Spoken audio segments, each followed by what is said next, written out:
I am alive. Barely.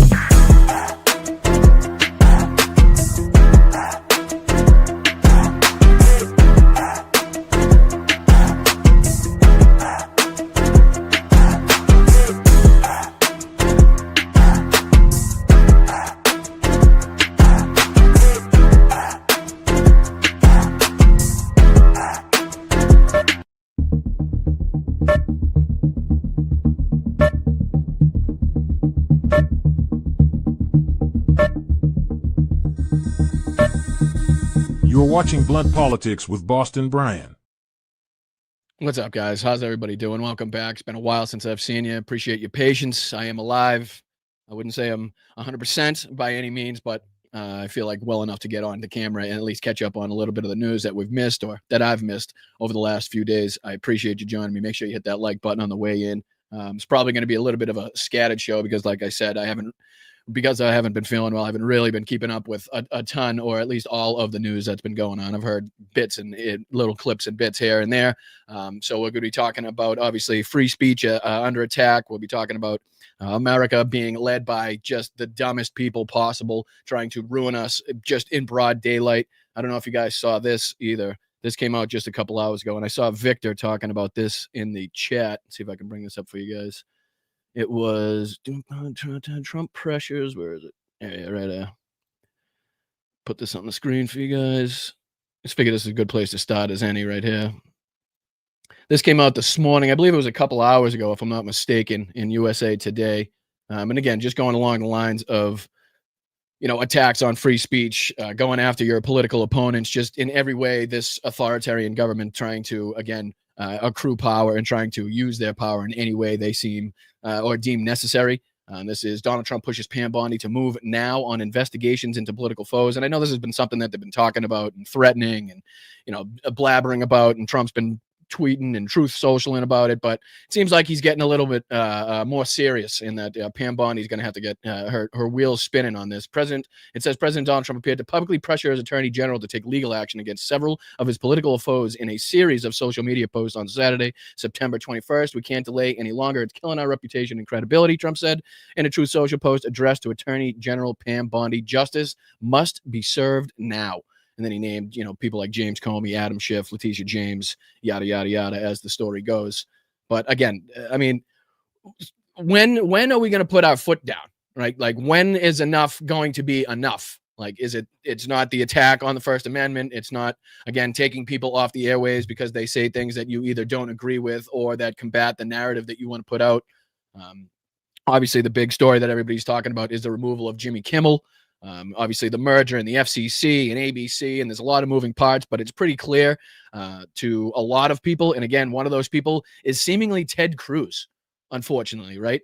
Like, I don't know if anybody has seen Ted Cruz, but when you've lost, when you're Donald Trump and you've lost Ted Cruz, like, there's something going on there. Like, you need to fucking maybe take a step back, be like, hey, like, maybe I'm going too far to the right here. Like, I don't know. I know that's not something Donald Trump or anybody around him is going to say, but at some point you're going to have to be like, I thought these people were right-wing freaks. Now I'm way further right than they are. Like, it's crazy to me. So we'll be talking about what Ted Cruz said on his podcast. We'll also be taking a look at this. Let me put this on the screen for you guys too. I think this is where we'll start.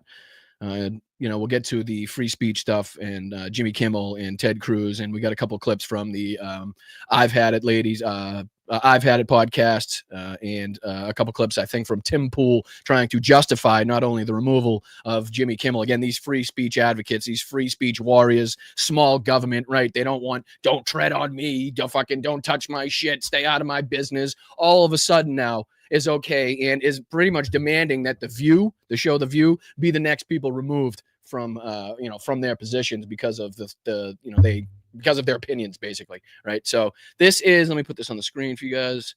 But before we get into all that, let me see if we can talk about this, because this is just an unbelievable number. General Staff, Russia has lost 1.1 million. 1,101,610 troops in Ukraine since February 24th, 2022. Now let's first off, I apologize. I didn't even thank the mods. I didn't thank you guys. I just went right into it.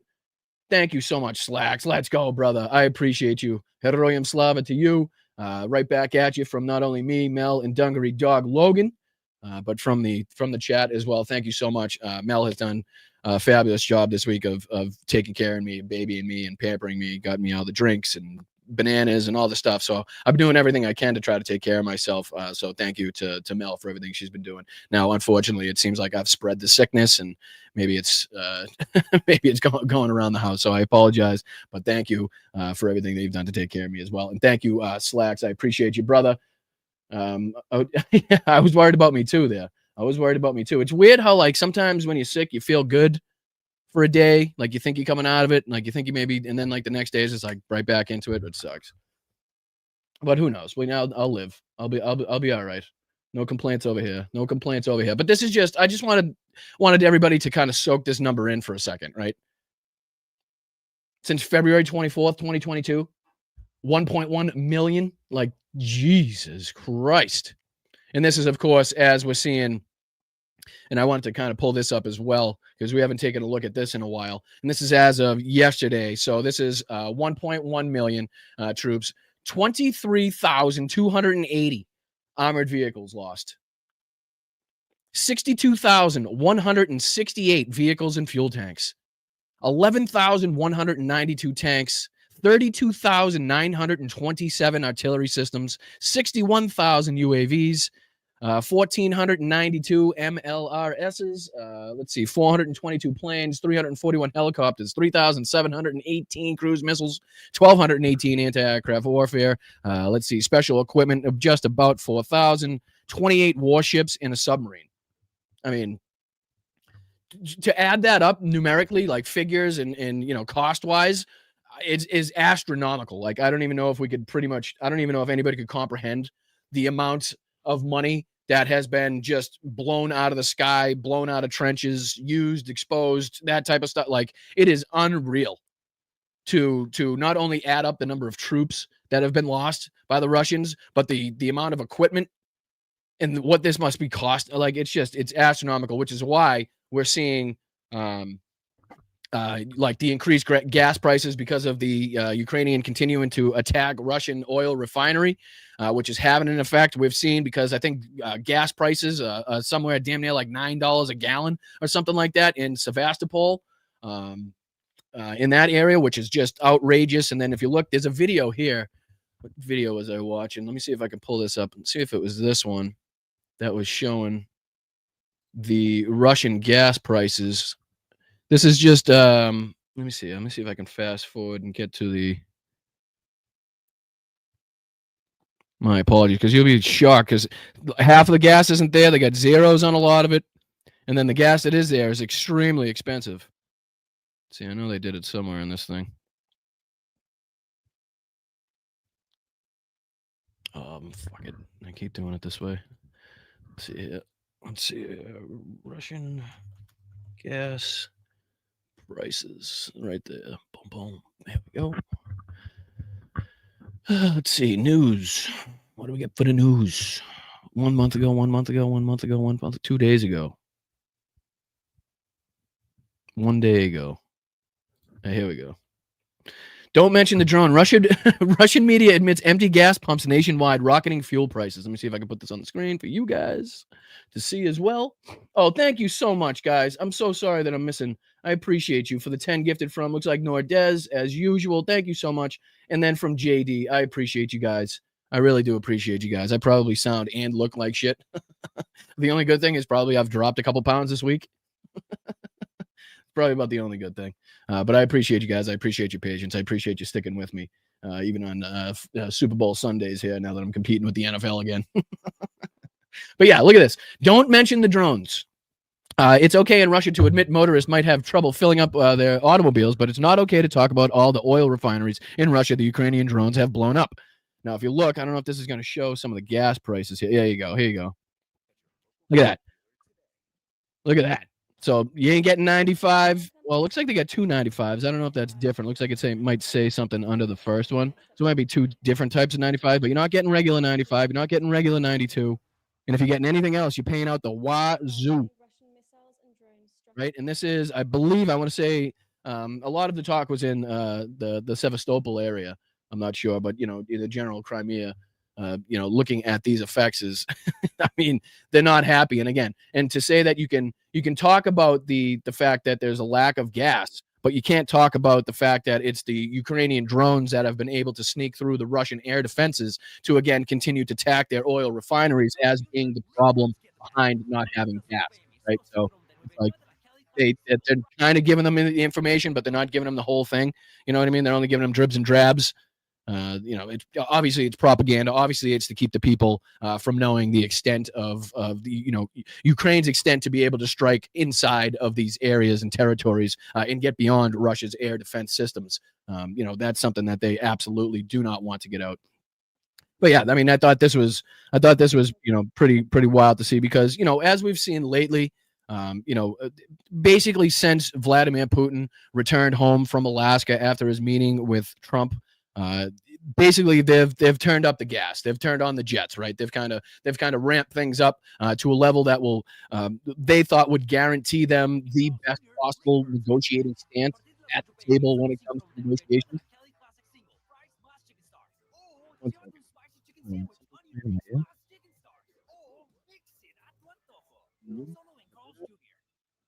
Not that. Not that. It's not that. What the hell's playing in my ear? Nothing.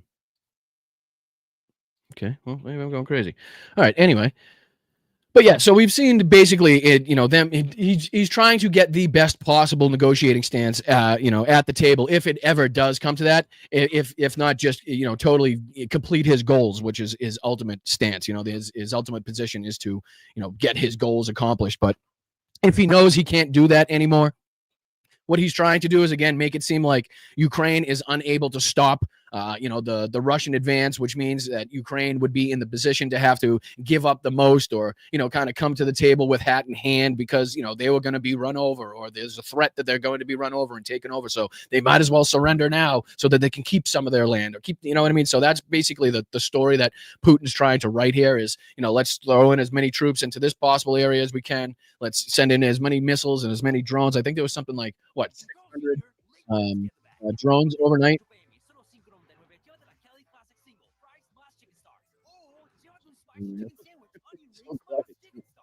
I feel like I'm picking up an antenna somewhere. Going out of space. But yeah, I mean, there's gonna be, I think it was like something like 600 drones. Let me see here.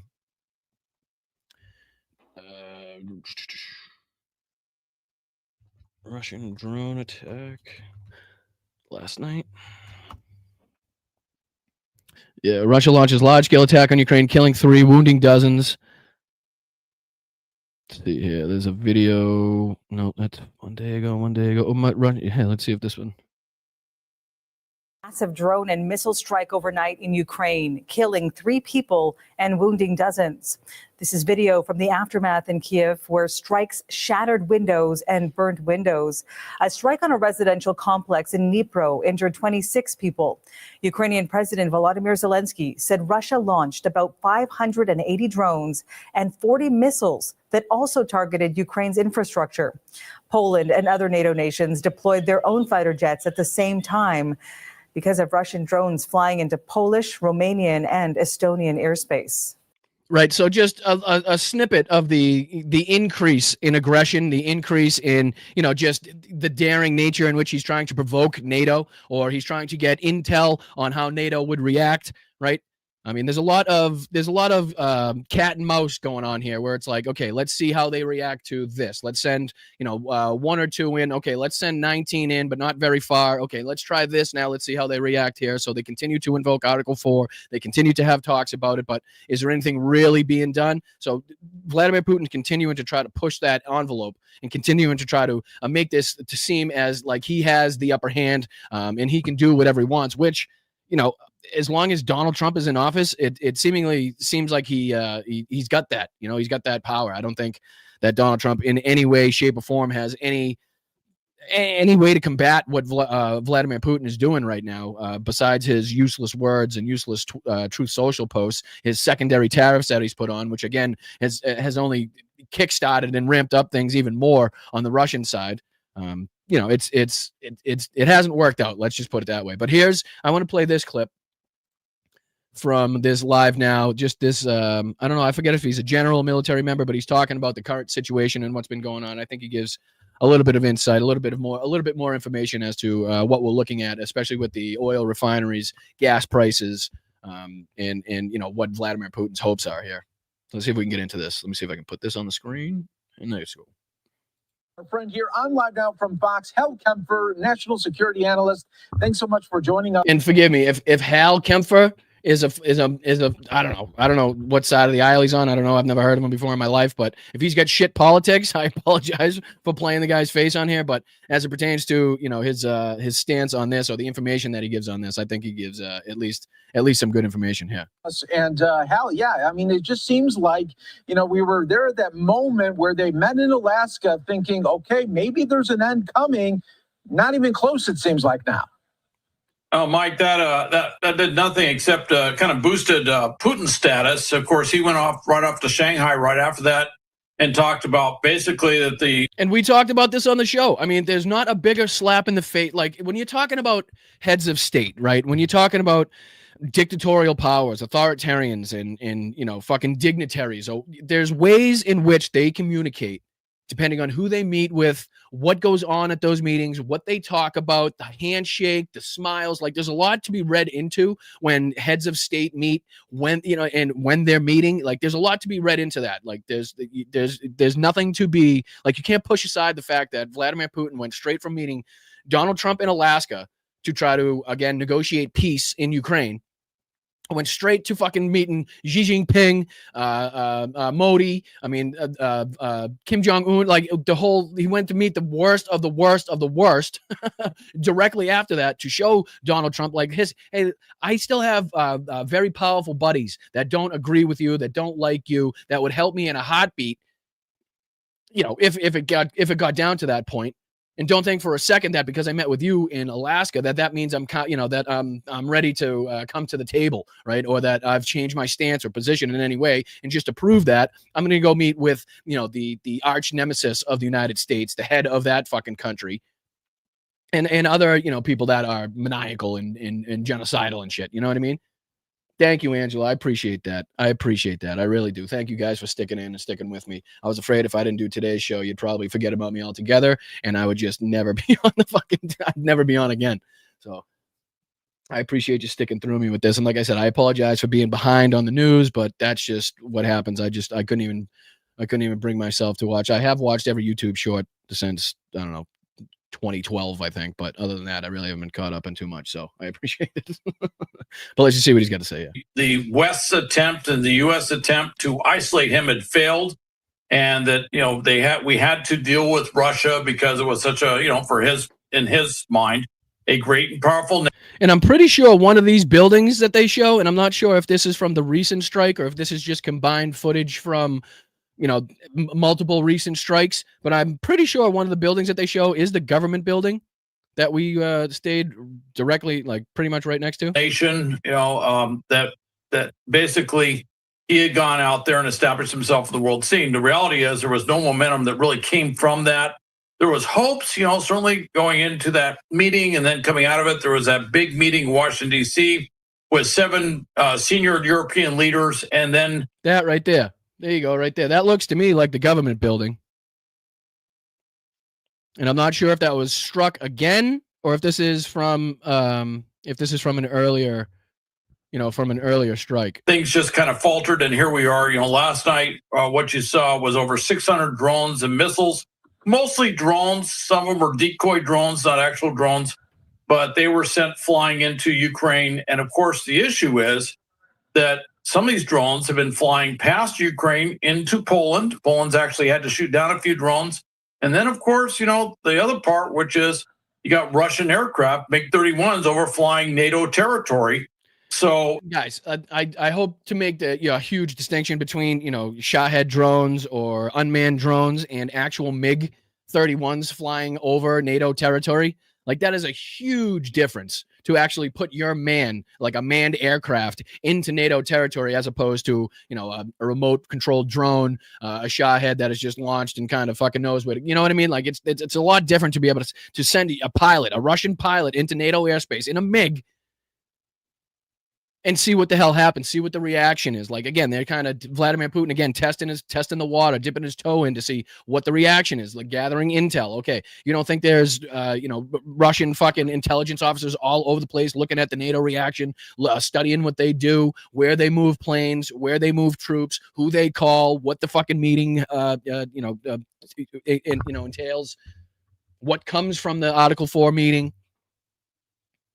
Like, there's a ton of good intel that can be gained from situations like this, which is, again, what I think Vladimir Putin is doing in order to, again, try to increase his position in the world. In this war, on the world stage, to have the best possible outcome when this comes to, I don't know, any sort of agreement, peace terms, ceasefire, whatever it may be.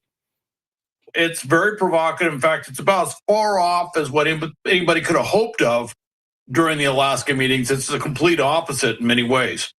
Yeah, when we talk, there's a national security analyst telling you right now that since the Alaska meeting, and even prior to that, don't give Donald Trump any credit whatsoever. There were multiple deadlines, multiple fucking pushbacks where he did absolutely nothing before that.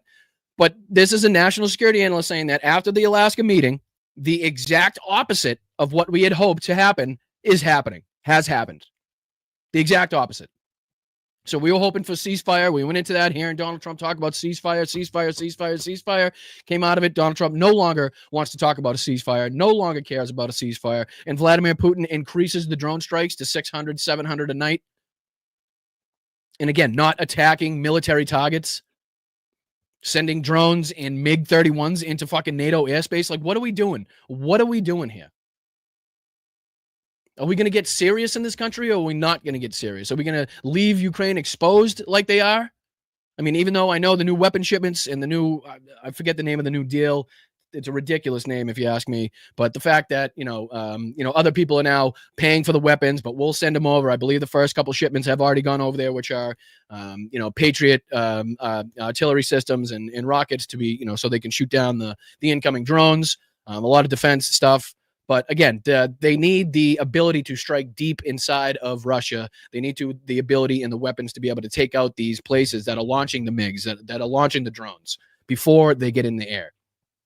Because just think of how cost effective it would be to take out the site that is launching the Shaheds, the site that is launching the MiGs, as opposed to trying to shoot the MiGs and the drones down one by one with very, very expensive Patriot missiles. Right. I mean, we're talking about a long, drawn out war. You want to be as cost effective as possible. Right. Which is what won the Allies, or one of the reasons that the Allies won World War II, is instead of the route that Germany took, which was producing high end, highly engineered, hard to build, needing skilled craftsmen, weaponry, tanks, aircraft. Well, aircraft is like a different story with the Nazis in World War II, because at the beginning they weren't as well built, and at the end they weren't as well built. But they knew they had to get the numbers out there, which is what helped them. But they just couldn't keep up at the end when they continuously got their manufacturers and the factories bombed and they were forced underground.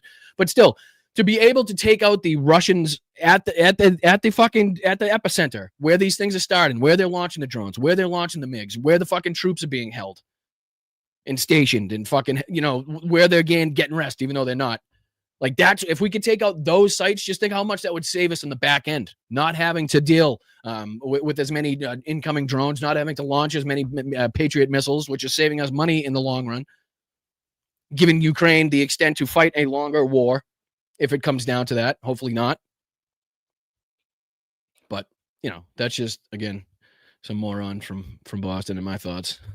Talk about that Alaska meeting. I mean, I think you pinned it there perfectly, where, this was a big moment for Putin, and really Putin only, because he probably came to Alaska thinking, there's no way I'm even going to get close to ending this thing. Watch what I can do when I go back to Russia.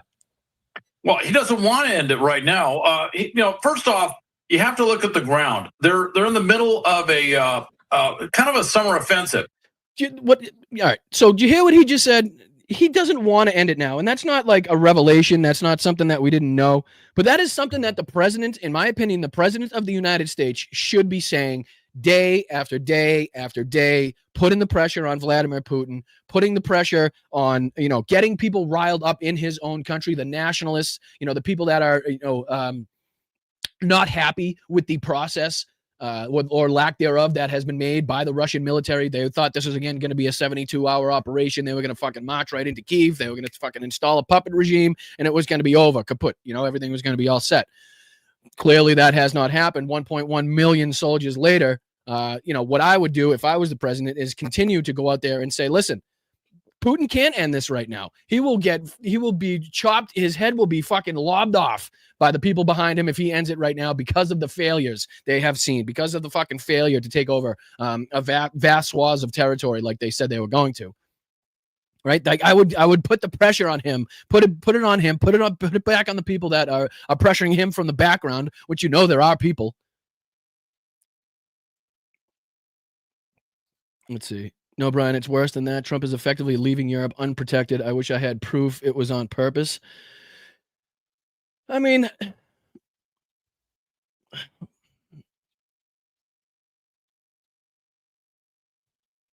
yeah, I mean, it's tough. It's tough because, recently, obviously, because of Donald Trump's failures, we've seen the European Union in NATO. We've seen them kind of step up, right? Increasing their defense budgets, increasing what they're spending on military and stuff.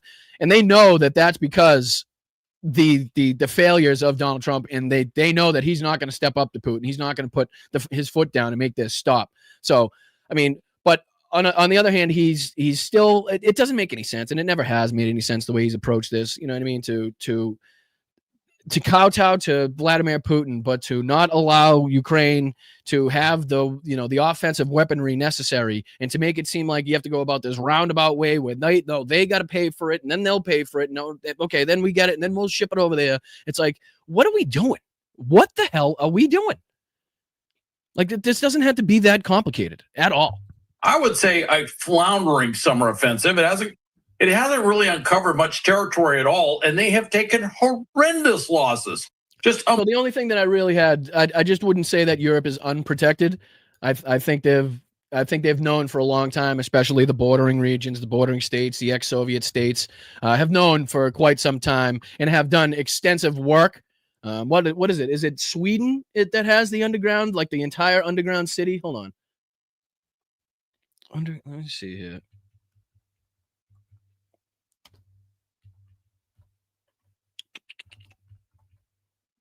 Europa. Let's see here. Of course, there's so many of them, for Christ's sakes. Is it Helsinki? Is it Finland?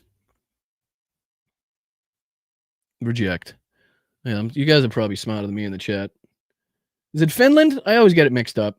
Anyways, the point of the fucking story is they've done extensive work to make sure that they are, as protected and as ready as humanly possible for the Russian advance whenever it were to come, because they knew at some point it was coming, right? They are not stupid. They have been through it before. They live in the region. They hear the propaganda. They hear the talks. They saw the fucking troops lining up on the borders, like things. They've been through it before, so it's no secret.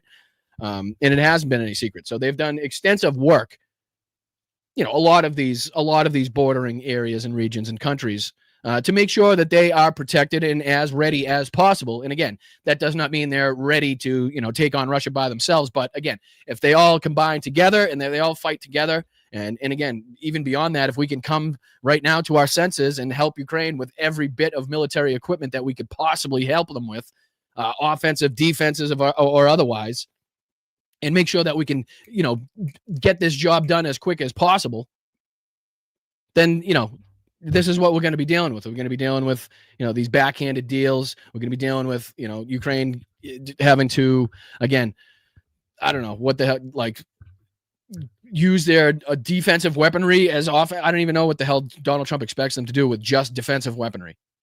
Unbelievable losses for the amount of terrain that they've gotten.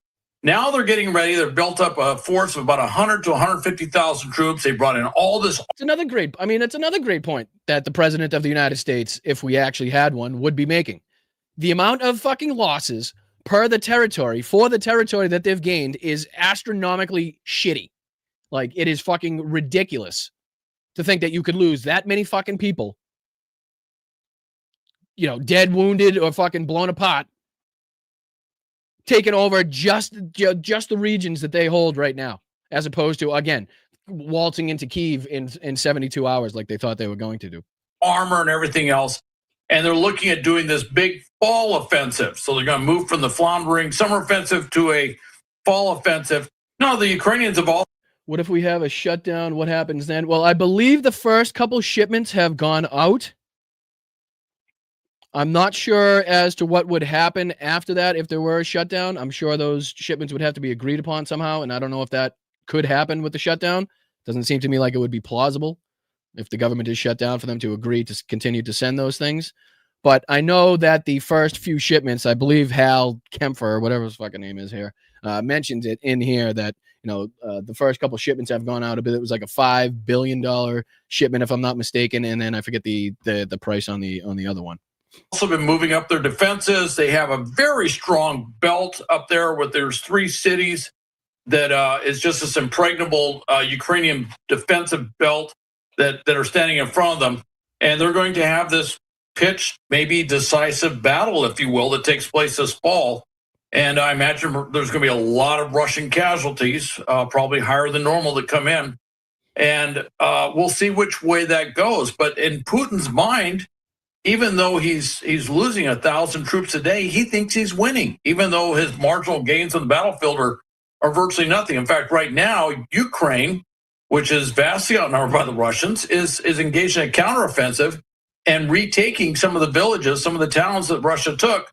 So it's going to be... Which is, again, a huge point, that you think the president of the United States would go out there and be like, hey, listen, the boys that we are supporting, the fucking men and women that we are supporting over there, the allies that we made give up the nuclear weapons and, and said that we would support them and provide assistance and security assistance if this were to ever to happen. You know, those guys, they're out there fucking taking back the territory that, we were talking about earlier on in the month being given up. Let's see here if I can find, let's see. I think it was, let's see if I can go to the Kyiv Independent. See if they give any more like specifics on more than 15,000 soldiers mobilized, Russian soldiers killed in Ukraine, identified by media investigation. Let's see, I'm seeing if they talk about any of the recent gains here.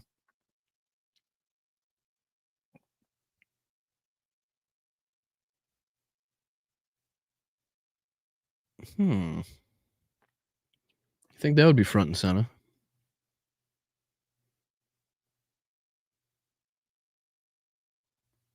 We'll see if they put anything out. NATO jets intercepted Russian spy plane over Baltic Sea, Germany says. Jesus. NATO jets intercepted Russian spy plane over Baltic Sea, Germany says.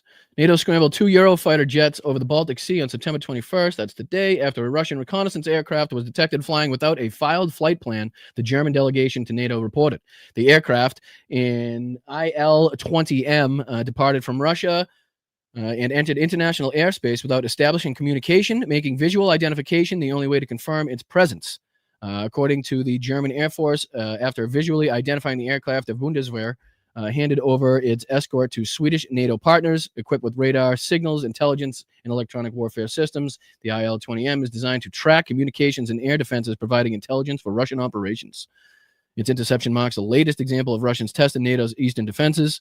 3 MiG-31 jets entered Estonian airspace over the Gulf of Finland on September 19th, remaining for 12 minutes before leaving. Estonia called the move a serious violation and requested consultations under NATO's Article 4, which allows members to seek talks with allies if their security is threatened. That would be the second deployment of Article 4 in about, 2 weeks, 3 weeks? I forget how long ago. No, September 10th. Yeah, Poland shot down Russian drones that entered its territory during an attack on Ukraine. First time NATO member has directly engaged Russian military assets over its own airspace during the war.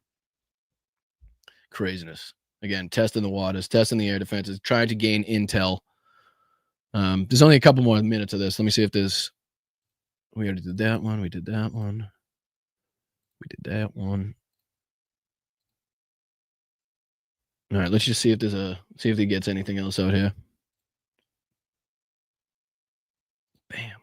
Boom. Really interesting, but as long as Putin believes he can win, he's going to keep fighting, and we're not going to see any serious movement towards some sort of ceasefire or peace agreement. Now, if Russia loses in the fall, if they are decisively defeated, that could be a big change. And by the way, it may not just be on the battlefield. That could have second, third order effects politically within Moscow, St. Petersburg, and the rest of Russia. If they're defeated, there's going to be some big changes with the Russian army on the ground. And they've already had some cases where troops have turned on their officers, killed them, and then just surrendered en masse to the Ukrainians. I'm not saying it's necessarily going to be a 1917 moment, but it could be something rather big if they are decisively defeated in a major way. And again, that just puts the pressure on us. You know what I mean? And regardless of what you're taking, what Hal is saying, if you're taking what Hal is saying to heart and you believe what he's saying, right? It's like that is putting the pressure on us to make sure that we get as much assistance, as much weaponry and ammunition to Ukraine now, so that they can stockpile, so they can make sure that they have everything ready for this offensive, right? And if we can defeat Russia and hopefully get the outcome that the security analyst here is talking about, then Putin has some serious worries in his own country, right? About his power, his leadership, his effectiveness. And I'm sure he's going to be trying to do the Stalin-like purges of his military and the leadership for their failures, blaming it on them. And it's only going to weaken them even further. But, again, this is just, if anybody had any brains inside of our fucking current government, the current leadership that we have, they would know that now is a very important time to make sure that we get Ukraine as much offensive and defensive weaponry as humanly possible to make sure that they are completely stockpiled and completely ready for any offensive that may come their way or be launched by them. Oh, thank you, Jess. Thank you so much, Jess. Good to see you guys. Good to see you guys. I appreciate it. All right. So moving on to our next topic of discussion. Let me see if I can get rid of this. I don't know. It's tough where I should probably play the moment on for this asshole. Let me see if I can do this. Should probably play the moment that he lost this asshole. Christ, where is it? Right here? There it is. And then we can kind of go back and see what the I've Had It lady said, and again what Tim Pool is trying to, again as a free speech warrior, trying to justify here. But this is just a little short clip from Ted Cruz's shitty podcast that he has, where again it's not going after, but again a lot of people are talking about this moment, and I don't know if they've listened to the beginning of this, but he spends a pretty good portion of the beginning of this podcast justifying this whole thing as well. But again, what he says about at least Brendan Carr in the FCC and the way that they approach this, I think is what everybody is kind of, spotlighting and highlighting, because it definitely is exactly what it seems like, right? So let's see if we can get, hopefully I got this moment correct where I stopped it. Let's see what he says here, this asshole. On this particular, and again, I don't know if there's video for this. I don't really care much to see Ted Cruz's face, talking in motion. It's bad enough I can look at this picture. So I don't know. I'm not really too worried that this is audio only. The left-wing media. But Brendan Carr, who's the chairman of the Federal Communications Commission, he did an interview with Benny Johnson. Benny's a friend of ours. He's a great guy. But he leaned in hard on Jimmy Kimmel, and he threatened government retaliation for what Kimmel said. So I want you to give a listen to this interview, and then we're going to talk about it. I think this is an isolated incident. I mean, you go back to Representative Swalwell, and he had a tweet out last week where he was saying that, emphasizing that Charlie Kirk's killer was a straight white male from a Republican family that voted for Donald Trump. In some quarters, there's a very concerted effort to try to lie to the American people about the nature, as you indicate, of one of the most significant, newsworthy public. And again, I don't think anybody is specifically and purposefully lying. Well, I'm sure there's probably a couple out there, obviously, but everybody is left to speculation because, again, what the information that we've been given does not make sense. It does not really add up, right? And with the lack of information coming out from the FBI and other sources in this investigation, people are left to their own devices, right?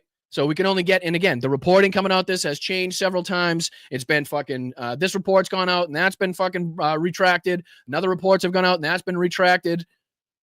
So there's a lot of dis and misinformation going on out there. And I don't necessarily think or believe, and even if, what the hell does fucking Brendan Carr have anything to do with what Eric Swalwell is tweeting? What's he got to do with it? Interest acts that we've seen in a long time, and what appears to be an action. Yeah, I'm gonna skip this part. Republican, sick.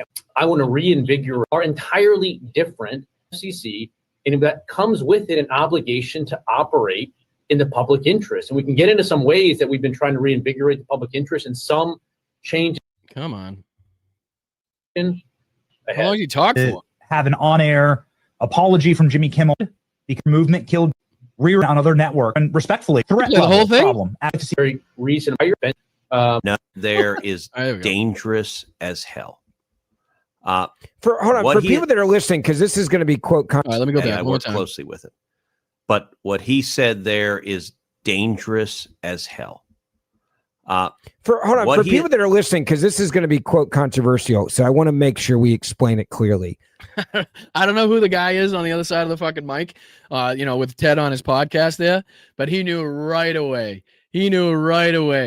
That this was going to be some anti-Trump moment here from Ted Cruz, and he needed to put the fucking best spin on it. He's trying to butter it up as best as possible here before Ted, kind of comes out against what Donald Trump and Brendan Carr are trying to do here and have done here. When you say no and it's dangerous, explain and run this out, the slippery slope that this can open, so that people understand why we're saying it. So the Federal Communication Commission is in charge of granting broadcast licenses. So ABC, NBC, CBS, they have licenses from the FCC. It is true that under statute, they're required to be in the public interest. Yep. What he is saying is Jimmy Kimmel was lying. That's true. He was lying. And his lying to the American people is not. And they're saying he lied because he said he was MAGA. They said the kid was MAGA or something. Is that why they're trying to say he lied? But again, he's a fucking comedian.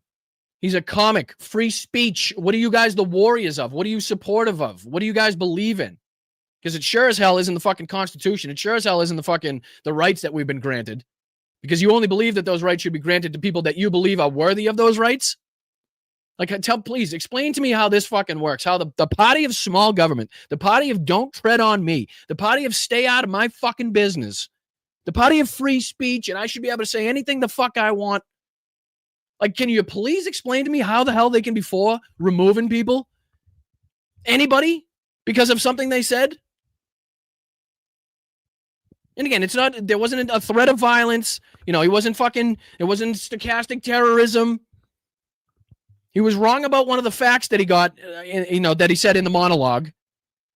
But pretty much everything else he said was spot on, right?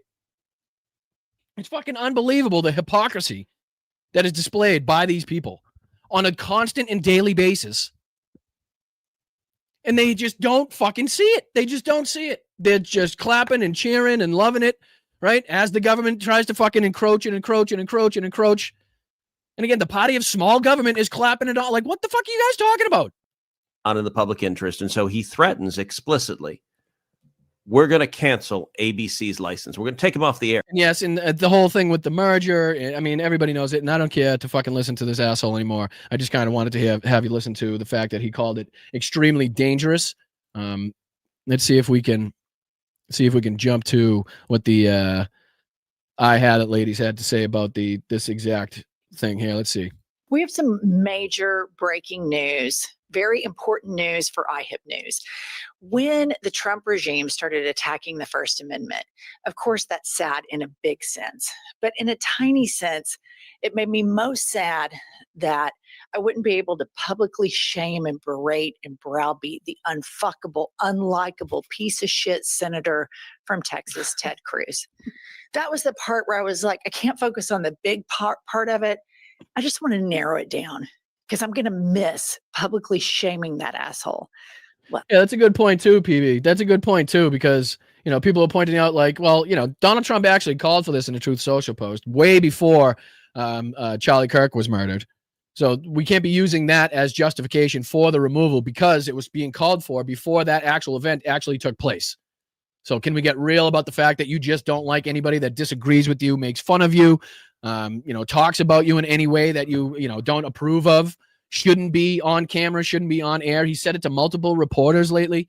He's been going after the fucking reporters. If the reporters ask a question, he isn't like, well, you're a nasty person and fucking you got hate in your heart and all this bullshit, right? Maybe they should remove your license. Anybody that says bad shit about me, they should have their license revoked. Like this is like big government taking over type shit here, guys. All right, this is nothing to be fucked with. There's nothing to be played around with. It starts incrementally with Colbert. It starts incrementally with Jimmy Kimmel, a couple of comedians.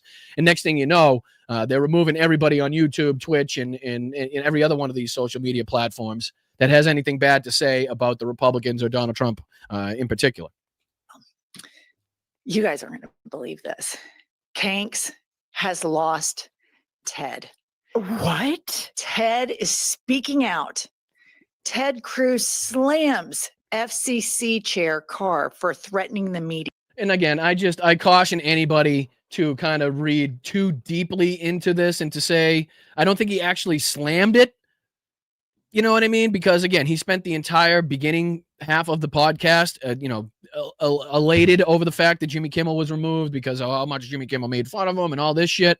And then kind of went into how dangerous it was. So he tries to kind of play it on both hands here. He tries to, feed both sides of this MAGA revolution going on that we've seen at the same time while trying to save face and saying that he doesn't like the attack on the First Amendment, the attack on our free speech, which is fucking outrageous, as he again applauded the removal of Jimmy Kimmel in the first half of this podcast. So I wouldn't really get too crazy or read too deeply into this.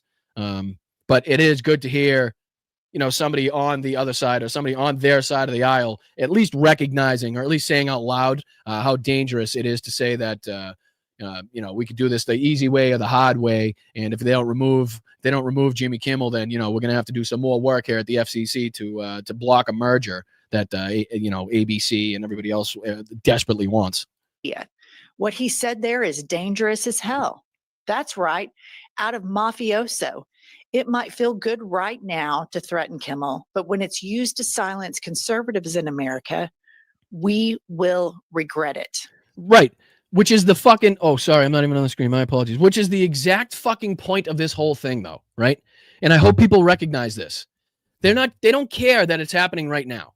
They don't care that Donald Trump is wielding the power like this. They don't care that free speech is being attacked right now. What they're afraid of is when eventually a Democrat gets back into the office, Democrats take over the House and the Senate, what's going to be, the retribution that they seem is going to be seeked upon them.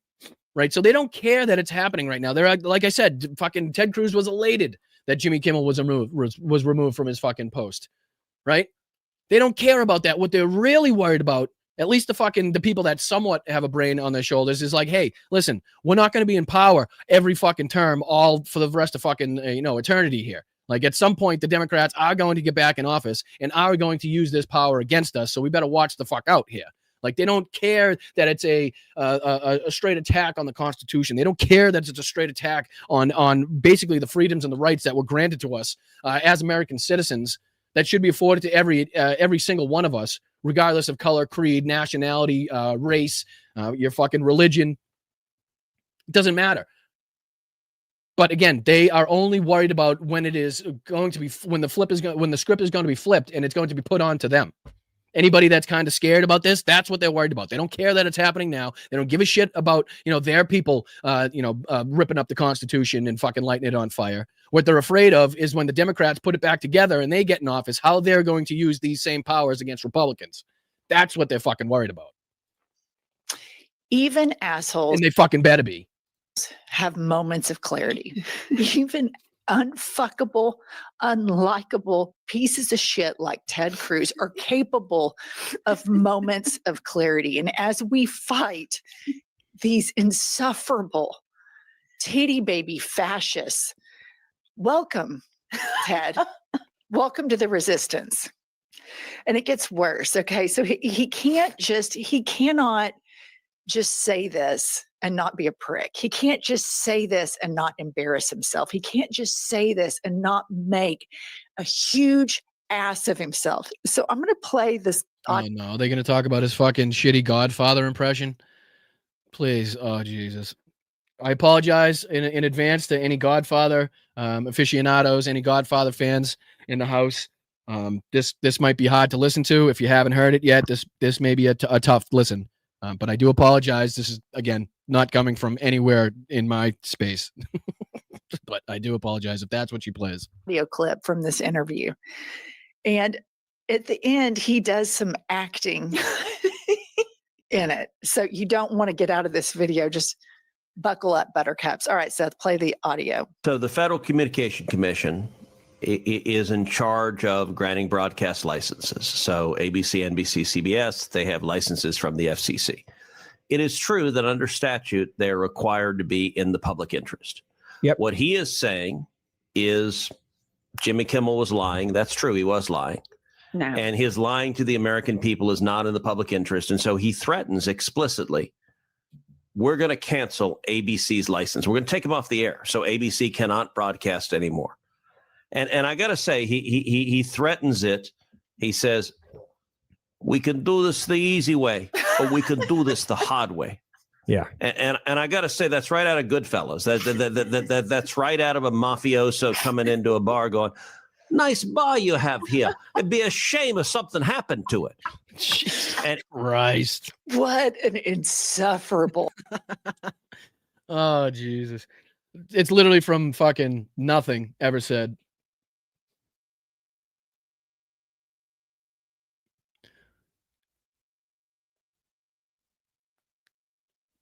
No, Kimmel was, I'd say Kimmel is wrong, right?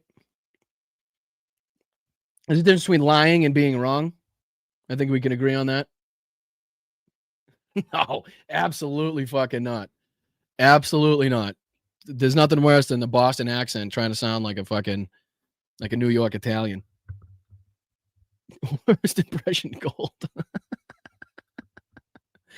Well, he said, I mean, again, like I said, I've been out of from what I've seen and from what I've read, he said that the kid was affiliated or part of MAGA somehow, or related him to MAGA somehow, which again has not been established and has, to my knowledge at least, right? So I think that's where they're trying to come out and say he was wrong, or people are trying to say he was lying. But again, yeah, I mean, again, that's the whole thing. We still don't have a definitive picture, at least to my knowledge, and I'll continue to say this. Like I said, I've been laid up for a few days, so I might be out of the loop, but to the best of my knowledge, we do not have a clear motive, a clear picture as to this kid's wide-ranging political affiliations and what was done, right?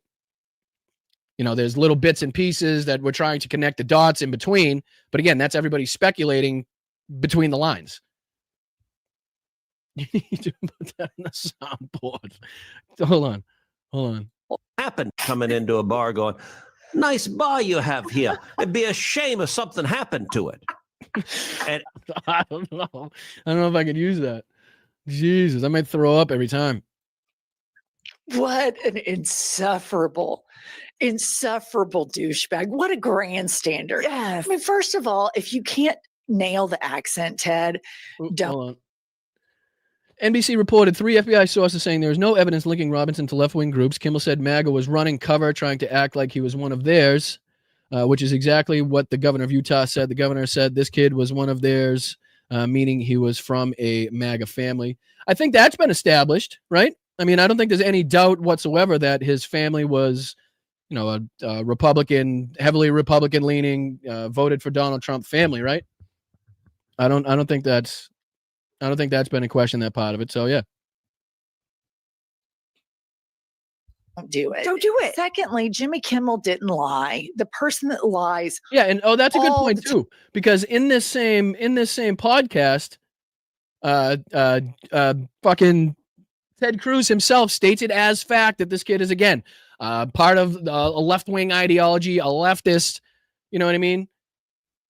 Like he says it in that same podcast that it was like it's a definitive that this kid is on the left, right? Which again has not, to the best of my knowledge, been established, right? We can guess and we can kind of fucking try to connect the dots for what we know, but we don't know anything for sure. That's just, how I see it so far. And again, if there's been anything reported that I'm unaware of, please fill me in. I'll be happy to correct the record. Time is the guy who says that your dad shot JFK. That's the liar. And then the lies just trickle down from there. But I'll tell you, I'm just shocked to shit. I am lying, too. Ted. I am shocked to shit. Okay, here's the only. Well, I'm not, because if you listen to the whole thing, you'd understand that, he's doing that fucking the two-step, and he only cares about, again, when it's going to be his party that is going to be in the opposite side, the shit stick, the shit end of the stick of this whole fucking power grab that we're seeing here by Donald Trump. And again, they actually have another little clip here that I want to talk about, because how the hell can anybody explain to me, how can somebody be removed, a comic be removed from a late night show, but Brian Kilmeade can go on and advocate for the fucking murder of homeless people, and he gives some fucking mealy-mouthed 2-second apology, and that's just, okay, water under the bridge, like we'll move on from there. And actual news, like supposedly supposed to be a news source, not a late-night comic, who you're not actually listening to get the fucking the news of the day. It's crazy to me. It really is crazy. But they got their take on, this is Fox News said this on air magazine insane solution for homelessness. And again, for people, I wanted to reiterate the craziness, the hypocrisy in shit being said on air by news, supposedly legitimate news organizations, and Jimmy Kimmel on a late night show. Again, maybe or maybe not getting some of the factual or not factual information correct, right? Like, that's just, it's fucking ridiculous to suggest that one is or should hold more power than the other. Bullied off the air by a man that lies about his height and weight, who wears a lot of makeup, and to me looks like he has full-blown dementia. Meanwhile, Fox News is able to call for, just casually talk about, hey, yeah, let's just kill off the homeless, and the other hosts just go along with it. And I know you've probably seen this clip and we played it before, but it's important to stay tuned, because I'm going to set the soil for just how deranged, demented, and diabolical this MAGA movement is. And yes, we think they're fascist. Play the clip.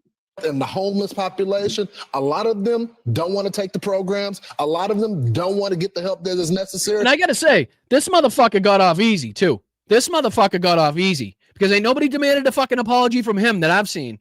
Brian got the fucking, he had to go on with the apology, but this motherfucker said they shouldn't be given a choice either. You can't give them a choice.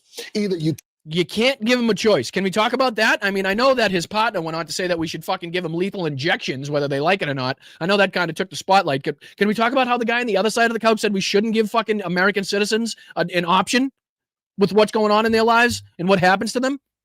Like, how did that fucking slip through? Didn't slip through my cracks. I know that. I pointed it out. But I didn't see anybody demanded an apology from him. I didn't see him on fucking air apologizing for saying that nobody, American citizens shouldn't have the fucking a choice in what happens in their own fucking lives. I don't remember that. Take the resources that we're going to give you, or you decide that you're going to be locked up in jail. That's the way. Right. So you either do what we tell you to do, or you're going to jail. And that's okay. I know. And again, I know that's been overshadowed by what comes fucking right after this. But can we not fucking, how crazy that would be on its, by itself? Like, what are we talking about?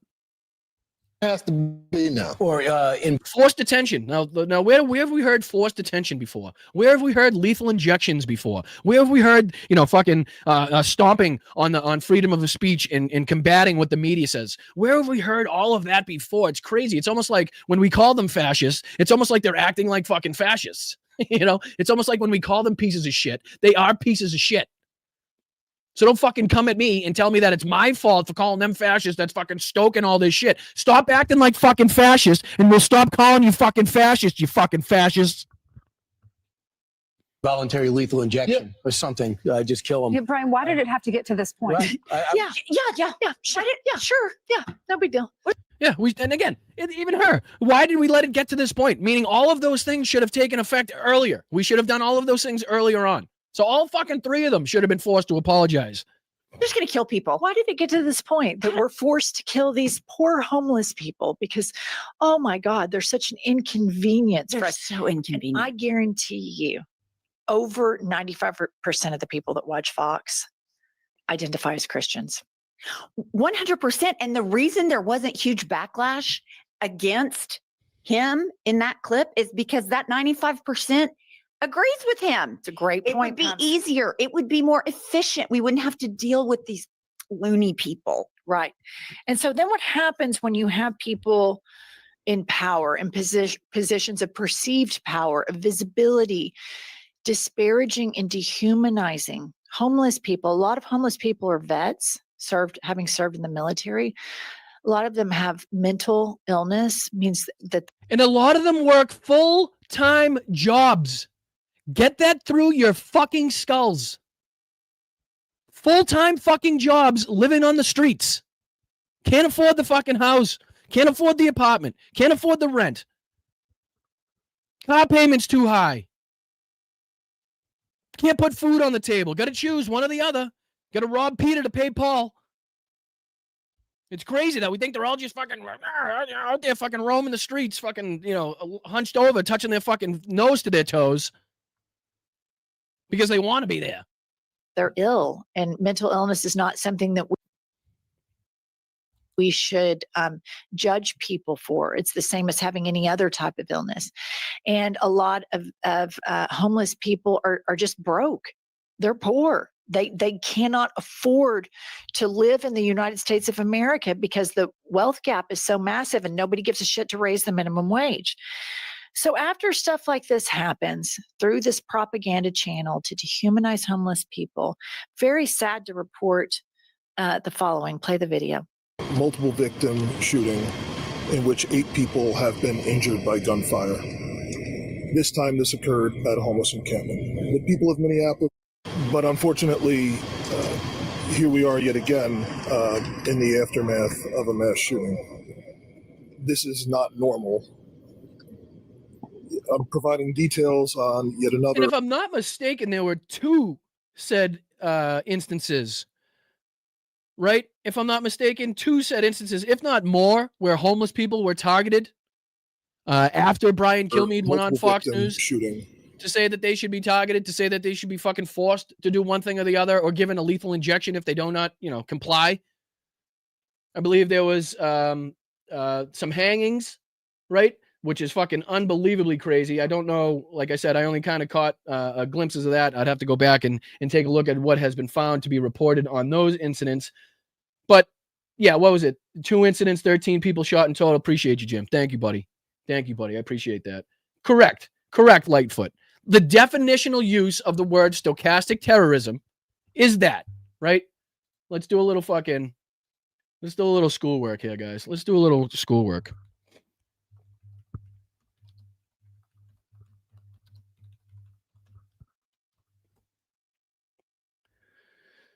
All right, let's do a little schoolwork here. All right, here we go.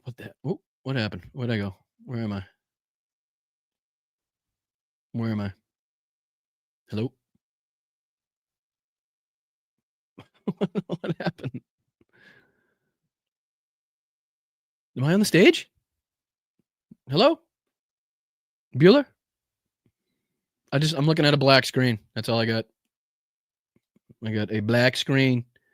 I got a black screen, baby. Ba-dum-bow. I'm going to assume that you can see and hear me, but I can't read. I can't read anything anymore.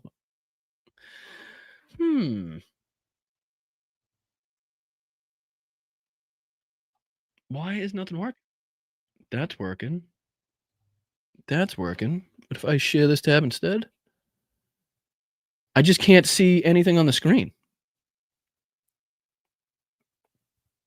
Help. Cat scratch fever. Ba-dum-bum. Yeah, so what do I do here? Expand. No, I don't want to leave. I want to expand it. No, I don't want to leave. All right, so. All right, I can read it over here. Let's do this. All right, we're back. I don't know what the hell that was. Okay, we're not back. But stochastic terrorism is the public demonization of a person or group through mass media, social media, or other communication channels that results in unpredictable but statistically probable violent acts by radicalized individuals. The perpetrator of the violence is considered the lone wolf, while the public figure or organization that inspired the attack with hateful rhetoric is the stochastic terrorist. Meaning, in this case, Brian Kilmeade would be the stochastic terrorist, right? If we're, taking the word as its definitional use. Come on. Oh, are we coming back? Are we back? I'm just honestly guessing that you guys can see me and hear me right now.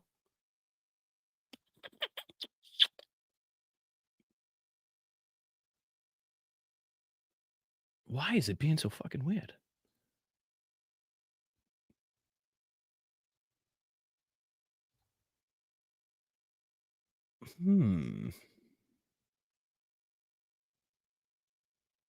Bear with me. 1 second. Un momento, por favor. Why would it be going so slow right now?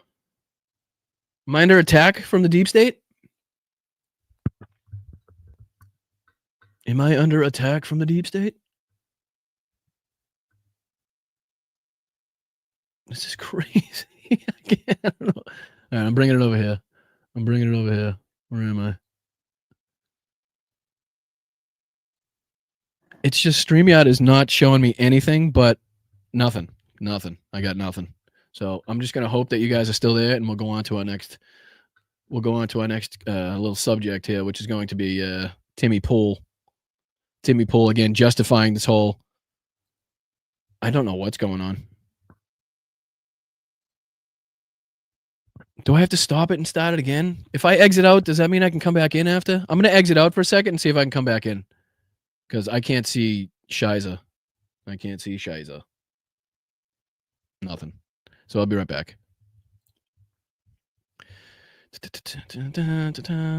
Changes you may not be.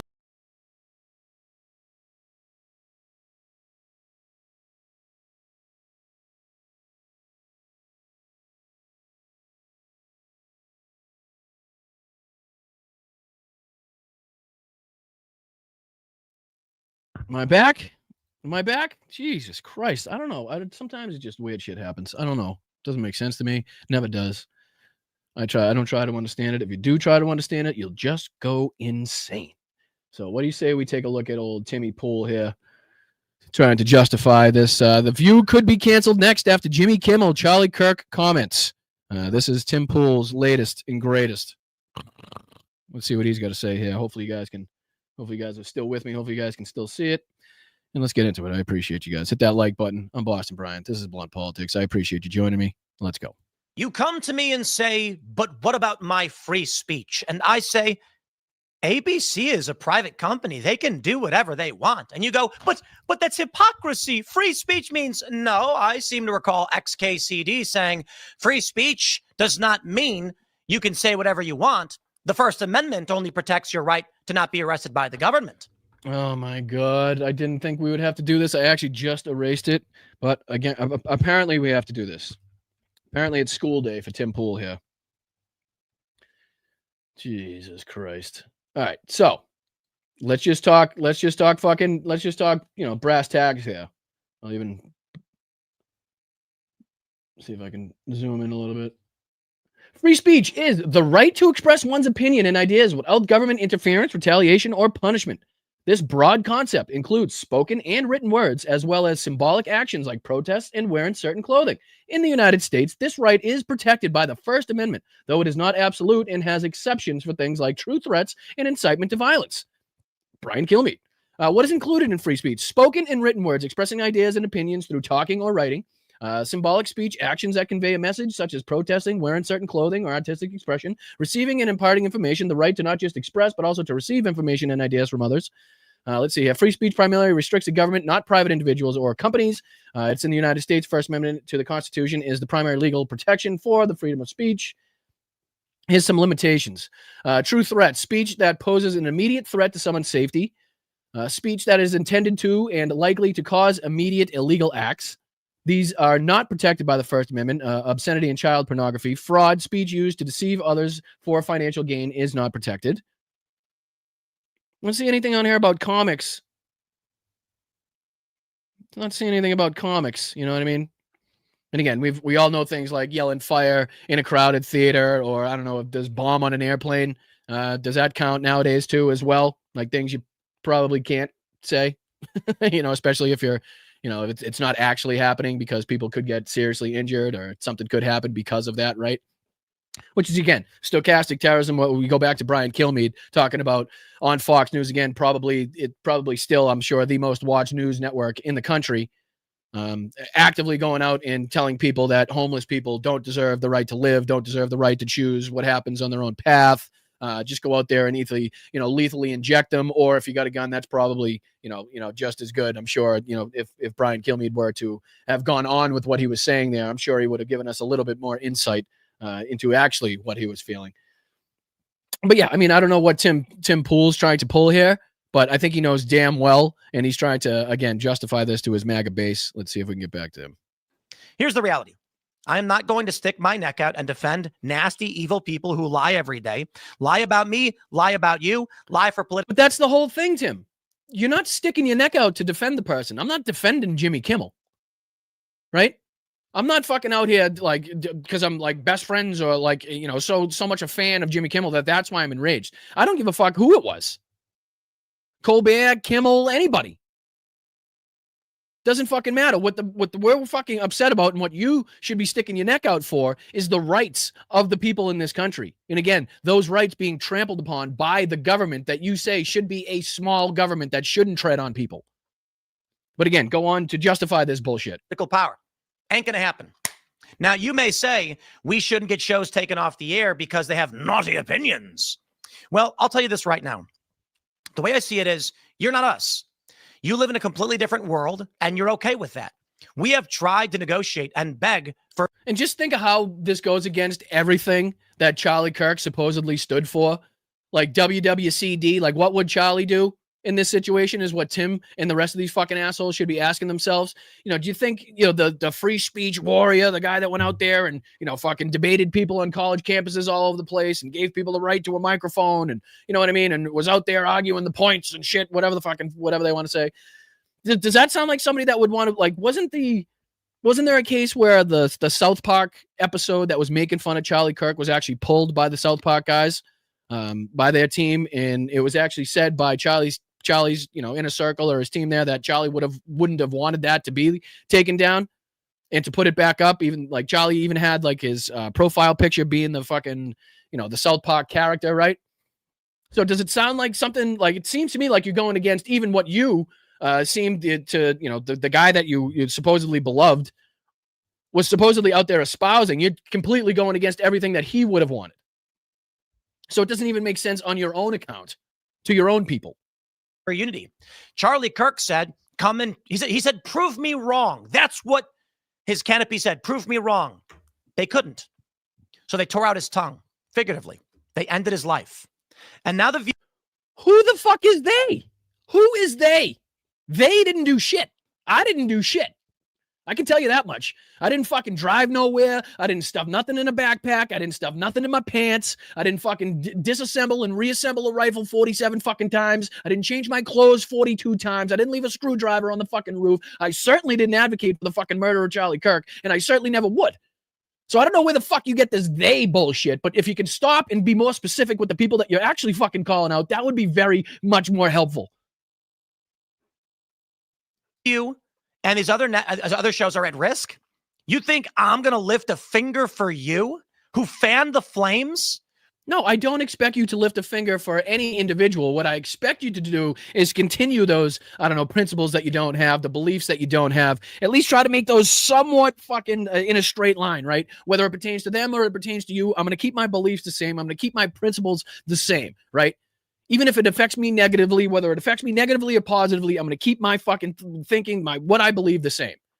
And you just can't do it. You fucking flip-flop, you whitewash, you fucking, you tiptoe, you moonwalk around this bullshit as much as possible. And you try to make it about Jimmy Kimmel as opposed to the rights that Jimmy Kimmel has again been egregiously just stripped away from him, which goes for every single one of us, right? Because this isn't stopping here. We got a lot more fucking time with this asshole in the White House. I got news for you. And the damage he's done already is just the beginning. It's just the start. If we don't put up a fucking fight now, if we don't put up some sort of resistance now, this shit's going to get out of hand really fucking quick. If it hasn't already, right? Who still to this day demonize moderates? I took a political compass test. Again, so what you're saying is the opinions that they're espousing you don't agree with, so you don't believe that they should be able to have or espouse those opinions. Got it, Tim. Free speech, what? Small government, what? It's coming up in a little bit on the @TimPool channel. And I'm still this one says I'm pretty far left, I guess. And I go through all my answers and explain my... What? What'd he say? Thoughts and views, and they align with everything I say in all my videos. The problem is, Is he trying to make it sound like he's attacking this from a left-wing perspective? And these other shows are at risk? You think I'm going to lift a finger for you, who fanned the flames, who still to this day demonize? Fanned the flames. I'm sorry. Where were the calls for civil war coming from? Because it wasn't coming from me. Wasn't coming from any of the creators that I watch or listen to. I know that for damn sure. So again, all this fucking bullshit and getting on your soapbox and trying to pretend like, well, I know I care about the Constitution, but not in this instance because Jimmy Kimmel. It's Jimmy. I mean, we can't fuck the Constitution. It's Jimmy. We got to fucking throw that thing away for Jimmy. Moderates? I took a political compass test. It's coming up in a little bit on the @TimPool channel. Fuck you. And I'm still this one says I'm pretty far left, I guess. And I go through all my answers and explain my... Oh, he's saying he took a fucking... Jesus Christ. Oh, okay. He's saying he took some fucking political quiz and it said he's far left. My thoughts and views, and they align with everything I say in all my videos. Ton of those far leftists believing in, ripping up the Constitution, burning the rights that we have. Ton of those out there. Problem is, what makes you left or right is whether or not you believe what is true. Is Donald Trump a Russian agent? No. Well, at the time, if you said that, they'd call you right wing. Even if you were like, but I'm a liberal. Doesn't matter. You're with... Wait, if you said Donald Trump was a Russian agent, they'd say you're right wing? Now, how do you calculate that one? That's you're against us, because what makes you on the left is whether you're in the cult. So I am not going to stick my neck out for a deranged psycho death cult that murders people. A deranged psycho death cult that murders people. It's like the perfect description of MAGA. It's fucking crazy. It's almost like a spot on representation of the cult that you're a part of, Tim. It's almost like you've been. It's almost like you know about this shit. Same is true for white supremacists. Same is true for insert whatever group, drug cartels, gangs, tankies. The modern middle of the road Democrat left is a death cult. Charlie Kirk was a moderate. His views were run-of-the-mill conservative Christian. You had heard him before. You'll hear him again. In fact, he was fairly... those moderate views like, fuck, I ain't flying on a plane if the pilot's black. Those moderate views like, we should have public, televised, sponsored, Coca-Cola sponsored executions that children as young as 12 years old should be forced to watch. Those moderate things that he used to espouse. I'm sure we could continue on with that same theme there. But again, essentially, we've already proven what Tim Pool's saying incorrect. I find no need to continue to justify any of his bullshit here. Moderate on those issues, even saying that gay people were welcome in the movement and that white identitarians were not. How about that? They killed him because he was... Again, they killed him. Fucking A, Tim. Who's the fucking they, bro? Who's the they? Who's the they? What is this they bullshit? Dangerous. Okay. Well, if he's dangerous, man, I don't know anything about the rest of you. Newsweek reports FCC says The View could be targeted next. I say, sure, fine, I don't care. I ain't going to cry about it. Tim doesn't give a fuck. This is the real fucking, this is what they really are showing their true colors here, right? This is where people start showing their real intentions. When things like this start happening, and, you know, even though that it's being done by people on your side, if you're still not willing to call it out, then you know you're just a fucking bootlicker, right? You know, you're just a fucking careerist commentator that's going to do everything and anything possible to continue to get those views and clicks to keep raising that fucking money up, right? Because if not, if you were principled, you'd be like, no, I stand against this. This is dangerous. This is against everything that we supposedly stand for as this party. And even though it's being done by the people I put in power, I'm still going to stand against this. But that's not what you're hearing from people like Tim Pool. That's not what you're hearing from people like Benny Johnson. That's not what you're hearing from the rest of these fucking clown bags. Literally don't care. Y'all are evil people. They say, we had some new lows over the weekend with the MAGA crowd desperately trying to characterize the kid who murdered Charlie Kirk as anything other than one of them. That's what he said. That's what Jimmy Kimmel said. Okay. The suspected gunman was taken into custody. There clearly was a leftist ideology with the assassin. After Kimmel. So, and but they're only using the fact that Cox said that as the fucking justification for continuing to say that. Like, where, again, what has been shown, what is this left-wing leftist ideology that has been shown to was indoctrinating him, right? Like the care for fucking all humans. Like, all of a sudden, caring for all human beings is just a left. Like, you only care for humans if you're on the left. I mean, I think that's pretty, spot on. But I'm just surprised to hear Tim Pool come out and say that. Comments. Nexstar Media Group. We know all of this. During an appearance on conservative commentator Scott Jennings' podcast on Thursday, Carr said he considered it worthwhile for the agency to examine whether The View qualifies as a bona fide news program. But what is the distinction, and what does that matter? Because Jimmy Kimmel's late night talk show is not a bona fide news program, right? But it seemingly was held to the same standard as other news programs, or even higher standards then.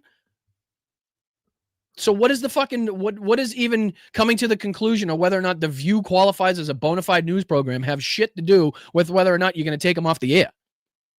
Carr said that over the years, several shows had been exempt from the equal opportunity rule, which states that during an election, if a show has on one political candidate, it must have on their rival candidates, plural, using the bona fide news exception. I think it's worthwhile to have the FCC look into whether The View and some of these other programs that you have still.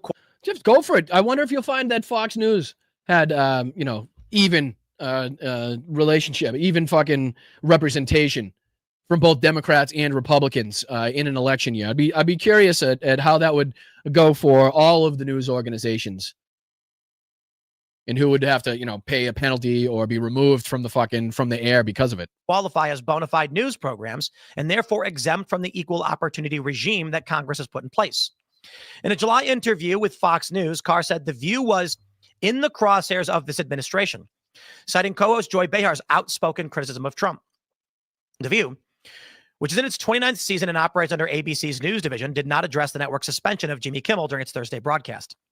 Previously, Carr had also raised similar criticisms towards NBC News' Saturday Night Live for an episode featuring Vice President Kamala Harris close to the 2024 election. Shut up. Which led to NBC to grant equal time to the Trump campaign. And didn't Trump cancel out on a bunch of his fucking interviews? President Trump. Like, I'm sure he was afforded the opportunity, but he just never showed up to these goddamn things. Wrote, great news for America. The ratings challenge Jimmy Kimmel show is canceled. Congratulations to ABC and finally having the courage to do what had to be done. Kimmel had zero talent, was worse than even, and worse. And from the little legal ramifications that I know about this, it does seem to me that ABC would have a fucking slam dunk case in this whole thing. I don't know, again, where the retaliatorial effects are, or, what is being done in the background to try to get Jimmy to either back on air or otherwise. But, there was a Supreme Court ruling of, I believe, 9-0, where they ruled that, let me see here. SCOTUS ruling.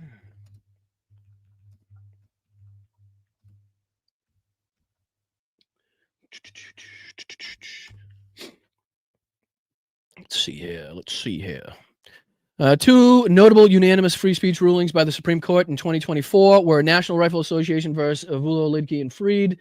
These rulings reaffirmed that government officials cannot use their power to suppress disfavored speech, including through excuse me, indirect pressure on private companies or censoring. And then the other one was TikTok versus Garland. The court unanimously upheld the federal law requiring TikTok to be sold. Oh, what the fuck? Where was that ruling?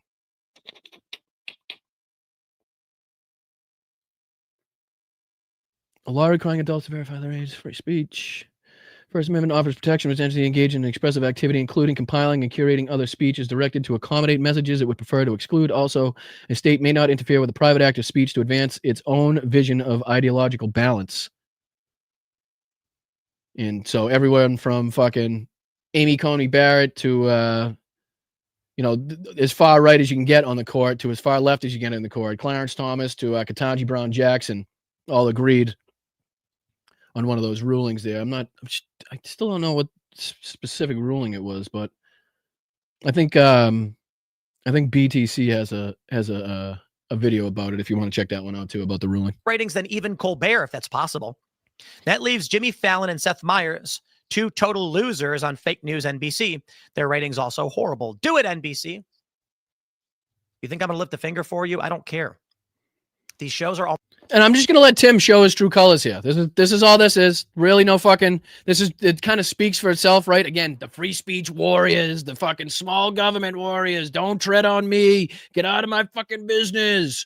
I'm not going to lift the finger. I'm not going to lift the finger when the government says that the comedian should come off the air. I'm not going to lift the finger. I'm not going to lift this hat off my head because I'm bald. But I'm not going to lift the finger when they're, coming against free speech. I'm not going to do it. Okay, Tim. Well, again, if you listen to what Ted Cruz says, guess what? Someday the shoe's going to be on the other foot, motherfucker. Someday the shoe's going to be on the other foot, and we're going to remember everything he said. Almost dead as it is. They have no viewership. The medium is expired. It is archaic and anachronistic. So who cares? The fact that they're all coming out being like, Jimmy Kimmel got canceled. Nobody watches him. You didn't watch him. This is stupid. And not the fucking point. Doesn't matter if one person tonight watched him. It has literally no fucking no ramifications, no justification for this action whatsoever. It's quite literally about the rights. It's about what the Constitution says. It's about what the Supreme Court has said. It's not about what your feelings say, right? Remember fucking, facts over feelings? Fuck your feelings. That whole thing? Seems like you forget awful fucking rapidly, Timmy. Look, I get it. You can make the argument that you're upset that the FCC is putting pressure on in this way. It wasn't the sole reason. Advertisers and affiliates were complaining about this. But there is something in law about standing and impact. I'm not a lawyer, but I can tell you this. You file a lawsuit. The elections are a good example. And you say, these votes are fraudulent. The judge then goes, you needed 1,000 votes to win. You are citing what's fraudulent 300 votes. Even if those votes flipped, you wouldn't win. Again, he is doing so much work here to try to beat around the bush, to try to do anything but put this as a free speech argument. Like, he is making every fucking justification that can come to his mind so that he doesn't have to say to his base, yes, the guy that you elected is again attacking your free speech, is again attacking the rights that you have as an American. He is doing so much. But let's see. I think we'll see if I can take you into this one as well, because there's more that these assholes have to say about it. Let's see what, I think this is Rob Schmidt. Let's see what Rob Schmidt has to say about this whole ordeal as well. I'm sure he's got some great insights. Some great insights. All right, what do you say? Make this bigger? Here we go. House as they attempt to skew this Jimmy Kimmel story and being taken off the air into something that they can use politically, something that's not a liability, but something that's advantageous. For the past 24 hours, Democrats and the media have been claiming that Jimmy Kimmel never said Charlie Kirk assassin Tyler Robinson was actually MAGA. That's the claim they've been making. It is some of the most ridiculous propagandizing we have ever seen. Here is CNN. And remember, these are not the Why don't you just play the clip? Why wouldn't they just play what Kimmel said? People in the evening. These are just the news guys. I want to get some context here because the news guys, Wolf Blitzer and fucking Geraldo Rivera. Okay. In that monologue, that late night monologue, he was making a point about supposed right-wing finger pointing at the left. He was not suggesting that Tyler Robinson, the 22-year-old suspect, was MAGA. He was not necessarily making that suggestion. Kimmel appeared to be making a point about alleged finger pointing by the right wing toward the left in the wake of Kirk's assassination. What he said did not appear to suggest that the suspect was a MAGA shooter. Really? Okay, so play the fucking clip, Rob, with your stupid laugh. Really? We can all see this video. I hope they realize that. There's absolutely no other way to interpret what Kimmel. We hit some new lows over the weekend with the MAGA gang desperately trying to characterize this kid who murdered Charlie Kirk as anything other than one of them and doing everything they can to score political points from it. The MAGA gang. All right. So he's kind of just saying that they're just trying to say he's everything other than one of their own, right? So they'll point the finger in any direction they possibly can, but they won't look inside their own house to make sure that their own house is clean and swept and that there isn't any problems inside their own home. I think is what he was getting at, right? Is what he was trying to get across on that one. If I'm not mistaken, you know, having only heard that a couple times, that time it kind of made more sense to me. Like he's just saying, hey, they're completely unwilling to look inside their own house, completely unwilling to even put in the possibility that this person could have been radicalized by right-wing ideology, whether or not in his family or in his community or whatever it is, right?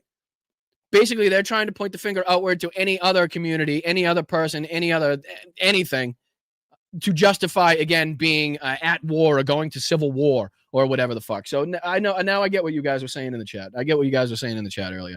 It's taken me a few times. And forgive me, I'm still a little foggy, a little cloudy. So forgive me if it takes a few times for it to get through to me. But that I do agree with what you're talking about now. I do see what you're saying. Desperately trying to characterize this kid who killed Charlie Kirk as anything other than one of them. That's it. That's all it is. There's no other way to think about that. Jimmy Kimmel. Correct. Anything other than one of their own. Right? Not saying he is one of their own, but what he's saying is MAGA is so desperate and willing to say he's not one of their own, right? To go out there and try to prove in any way possible that he's not one of their own. That's what he's trying to get across there. In no way was he saying, now that I've heard it for the fucking fourth or fifth time, in no way was he saying that the kid was MAGA definitively or definitely or anything of the, anything like that. With every bit of evidence to the contrary in that moment, telling his audience the killer was MAGA. But again, even to get into that, the minutia of the debate to that extent is taking you way off course of the conversation that you should be having, where it shouldn't fucking matter if that's what he was saying, right? He's a fucking late night comic. You're not supposed to be watching him to get your factual news sources in there. And again, you shouldn't be removed because even if he did get a factual statement wrong, that he doesn't have the right to go out there and say what he feels or say what he thinks. It's fucking crazy that we're trying to actually get down into the minutia of what he said. It doesn't fucking matter. Doesn't matter. He wasn't inciting violence. He didn't tell anybody to go there and cause harm to anybody. He wasn't fucking yelling fire in a crowded theater. He didn't yell bomb in an airplane. So what the fuck are we talking about?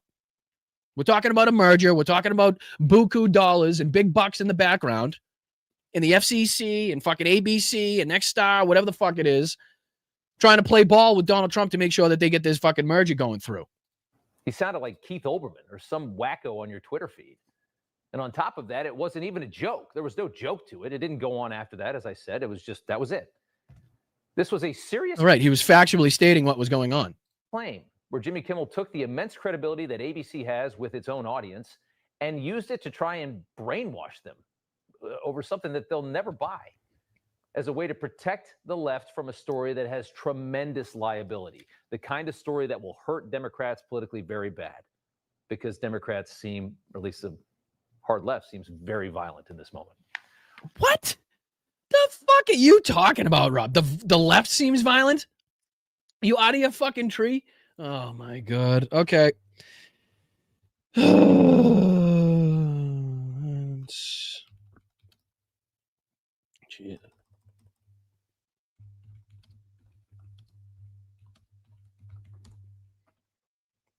Oh, let's see.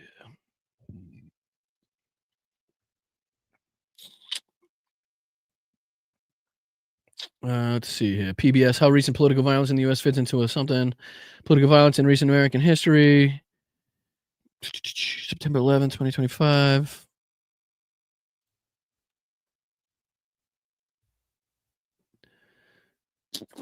This is, let me see if I can share this tab instead. This is a look at the recent acts of political violence in the U.S. I don't know if how far this is going to go back, though. Or if it covers anything. No, it's just a discussion.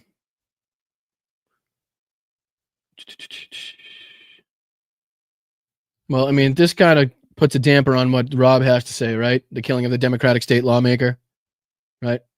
Where the guy had a list that he was literally working down.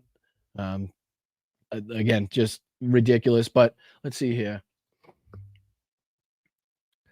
Who is responsible for the majority of political violence in the U.S.?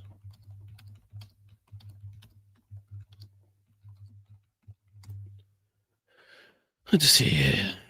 According to the data bank from think tanks and research centers, right-wing extremism has been responsible for the majority of political violence in the U.S. in the last 15 years, particularly in terms of fatalities. Okay. See if I can put this on the screen for you guys. Oh, sorry.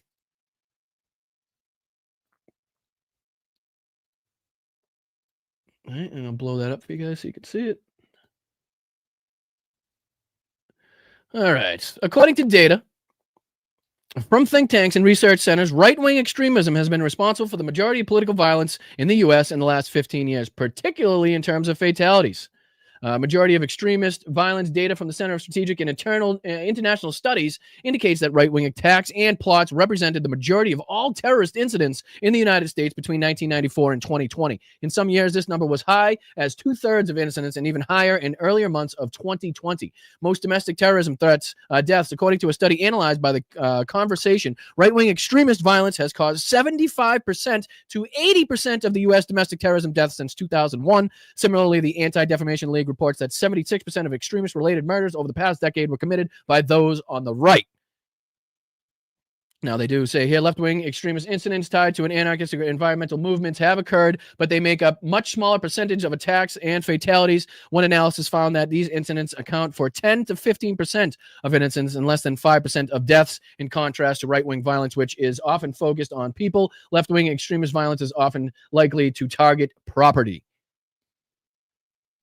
And I rest my motherfucking case. There, Chief. Where is he? Where'd he go? There he is. I rest my case there, Robbie. Let's see what else you got to say. I'll change this in a second. I'm getting sick of him. Rolling Stone doing the same, saying Kimmel did not actually say on ABC that the alleged killer was a MAGA member, as the right would have you believe. So you're just going to what? Call out people that are defending him? Twilight Zone. This is 1984. This is really nasty stuff. And How is this 1984? I mean, how are you not looking at it as the government overstepping its boundaries, overstepping its limits to encroach on the rights of the citizens?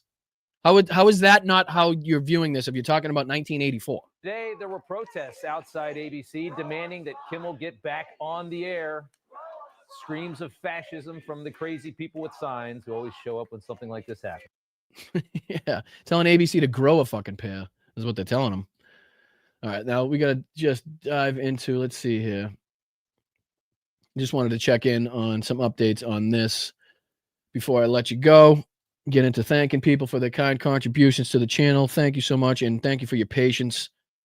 But obviously, as we've been doing, talking about the ongoing disaster unfolding in Gaza City, Israel attacks on Gaza City shelters kill at least 55 Palestinians. The UK, Australia, Canada have formally recognized the state of Palestine as part of an effort to revive momentum for a two-state solution that Israel wants no part of. According to a joint statement, at least 55 Palestinians have been killed in Israeli attacks on Gaza since dawn, with 37 killed in Gaza City. And this is from today with live updates. So 55 Palestinians have been killed in Israeli attacks on Gaza since dawn this morning, with 37 killed in Gaza City. UK's recognition of Palestine long overdue. Byzantine bureaucracy. Turkey, Israel's next target in the Middle East. Israeli warplanes kill 7 near UNRWA clinic in Gaza refugee camp. As we've been reporting, at least 55 Palestinians have been killed in Israeli attacks since dawn. 37 of them have been killed in Gaza City alone. 7 people, including 4 children, were killed when Israeli warplanes targeted a group of civilians near an UNRWA clinic in the Barij refugee camp in central Gaza. Jesus Christ. Amnesty International says the UK government's decision to recognize a Palestinian state will be a hollow gesture unless it is matched by concrete measures to end Israel's genocide in Gaza and decades-long occupation. I agree. Israeli army says troops advancing further in Gaza City. In its latest war update, Israel's army said troops from 3 separate divisions have breached Gaza City. It urged civilians to avoid remaining in areas designated as dangerous. Where aren't they dangerous? Yoav Gallant, former defense minister Yoav Gallant, is the latest Israeli figure to react harshly to the UK's and Canada's and Australia's recognition of Palestinian statehood. In an ex-post, he said, a Palestinian state will never be established.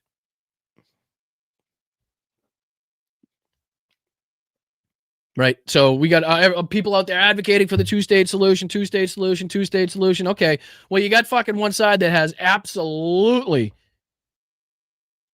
no fucking compulsion whatsoever to agree to a two-state solution ever, and just no care to see it happen.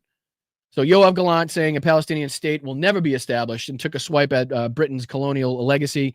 The British mandate ended 77 years ago. The English rule of oppression from that time is well remembered and will no longer determine anything for the state of Israel, Gallant said.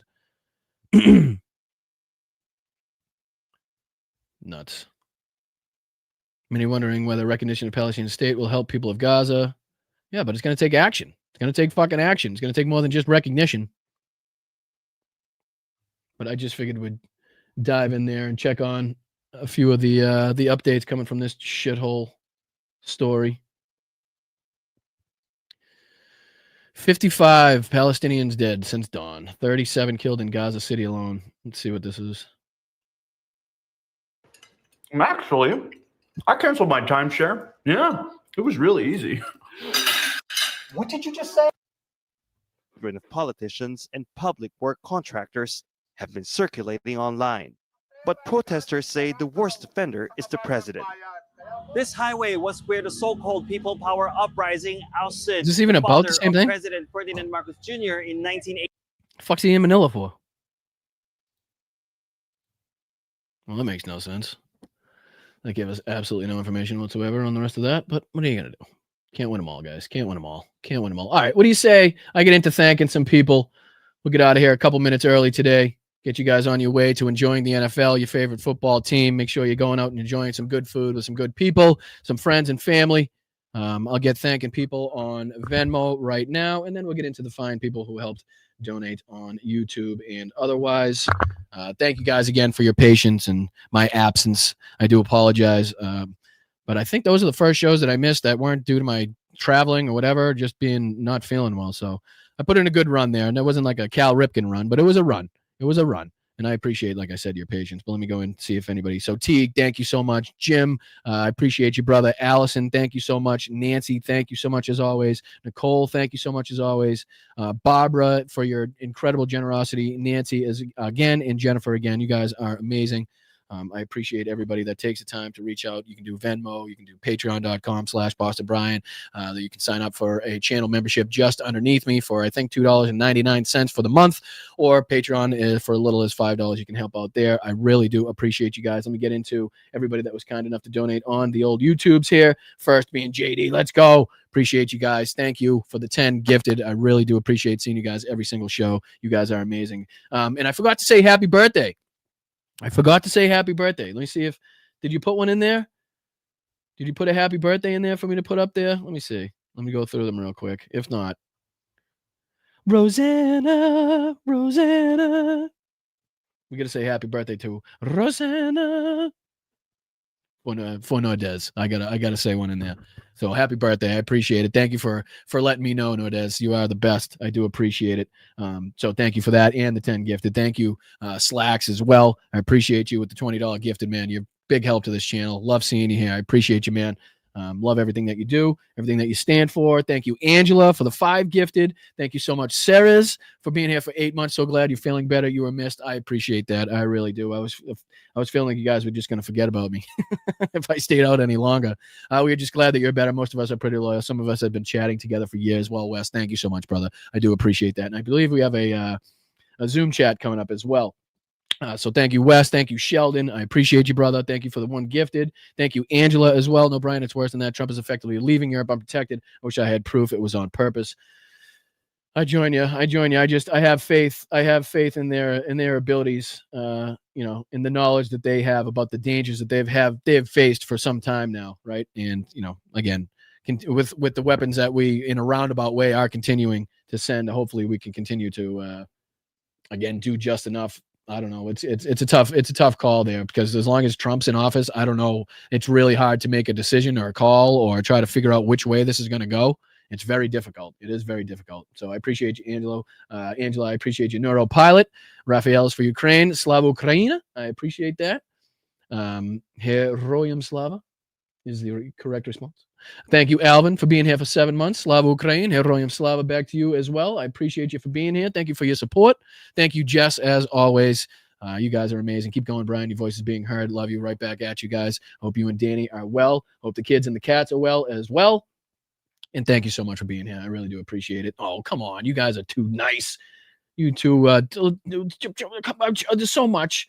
Thank you, guys. I appreciate that, Jess. Your voice is being heard. Your work is being seen. So proud of you. So happy to be here since the beginning and watch you grow into a superstar that you are. Keep living your truth. Love to you, Mel and Logan. Thank you so much. I appreciate that. That is so nice of you. So very kind of you, Jess. I appreciate you for being here, and the support you've shown over the years here has been very well received and appreciated. So thank you. I do appreciate it. The only thing I don't agree with is the superstar part. I don't know who you're talking about, but it certainly ain't me. But thank you. Appreciate you, Rocks. Crustacean Nation, please sending healing vibes to Patty. She's watching, having surgery in the morning on her leg. Been 2 years of hell. Love you all. Oh, please, Patty. I hope everything goes well. We're wishing you the best, sending you good vibes, positive, fast healing, good energy vibes to you. And I hope everything goes well. Sorry for all the suffering that you've had to endure. Hopefully the surgery goes a long way in taking care of some of that suffering. But we'll be thinking about you. We'll be wishing you well. And please join in whenever you can, whenever you feel free. And thank you, Rock, for bringing it to our attention. Thank you so much for the kind contribution as well. Thank you so much, Carl. I appreciate you. 18 months, man. That's a long time, bro. That's a long time. Got to be the longest. I don't know if I've seen longer than that. I don't know if I've seen longer than that, right? I don't think you can be. I think that's about the limit. That's about the max. So I appreciate you, Carl. Thank you, dude. Colleen for the 10. They are so afraid and confused as to what might get the base on their side. Yeah, I mean, it's true. I mean, and again, going back to what Kimmel said, to try to accurately point out that MAGA was desperate to make sure that this wasn't anybody that had any sort of affiliation with Republicans, conservatism, the MAGA base whatsoever. It was, again, what I believe Jimmy Kimmel was pointing out in his monologue there. So yeah, I mean, I think it's pretty clear to see that you're spot on there, Colleen. So I appreciate you. Thank you so much for your contribution. Thank you. Misunderstood. The First Amendment must be defended without question. America is dead without it, and I absolutely agree. There comes a time where you got to draw a line in the sand, and again, I don't know who's drawing that line or who does draw the line, but I've been sitting here waiting for somebody to draw that line because I'm ready to cross. I'm ready. What do you say, Rachel? I appreciate you. Thank you so much. Everclear's 2003 banger. Volvo driver, soccer mom, predicted the life and career of one Erica Kirk down to a T. She was Miss Arizona. She was Miss Arizona in Trump's pageants. Was she? And yeah, they're doing that. They got that whole. They're doing the funeral today in Arizona, right? I'm glad I kept that out of your faces today. Thank you, Dame Dog. I appreciate that. Man. I will hopefully be up to 100% the next time you see me. RE 1984 Orwell survived a neck hit skill issue. Jesus. It's like the comparisons in the one-to-ones here. Well, again, there's so many unanswered questions to that whole fucking thing. And if I get into it now, we'll be up for another 3 hours. But again, I've seen nothing to change anything that we were talking about before. I kind of got sick there, as opposed to, as it pertains to the answers and the information and the stuff that we're getting from law enforcement and how it adds up and stacks up.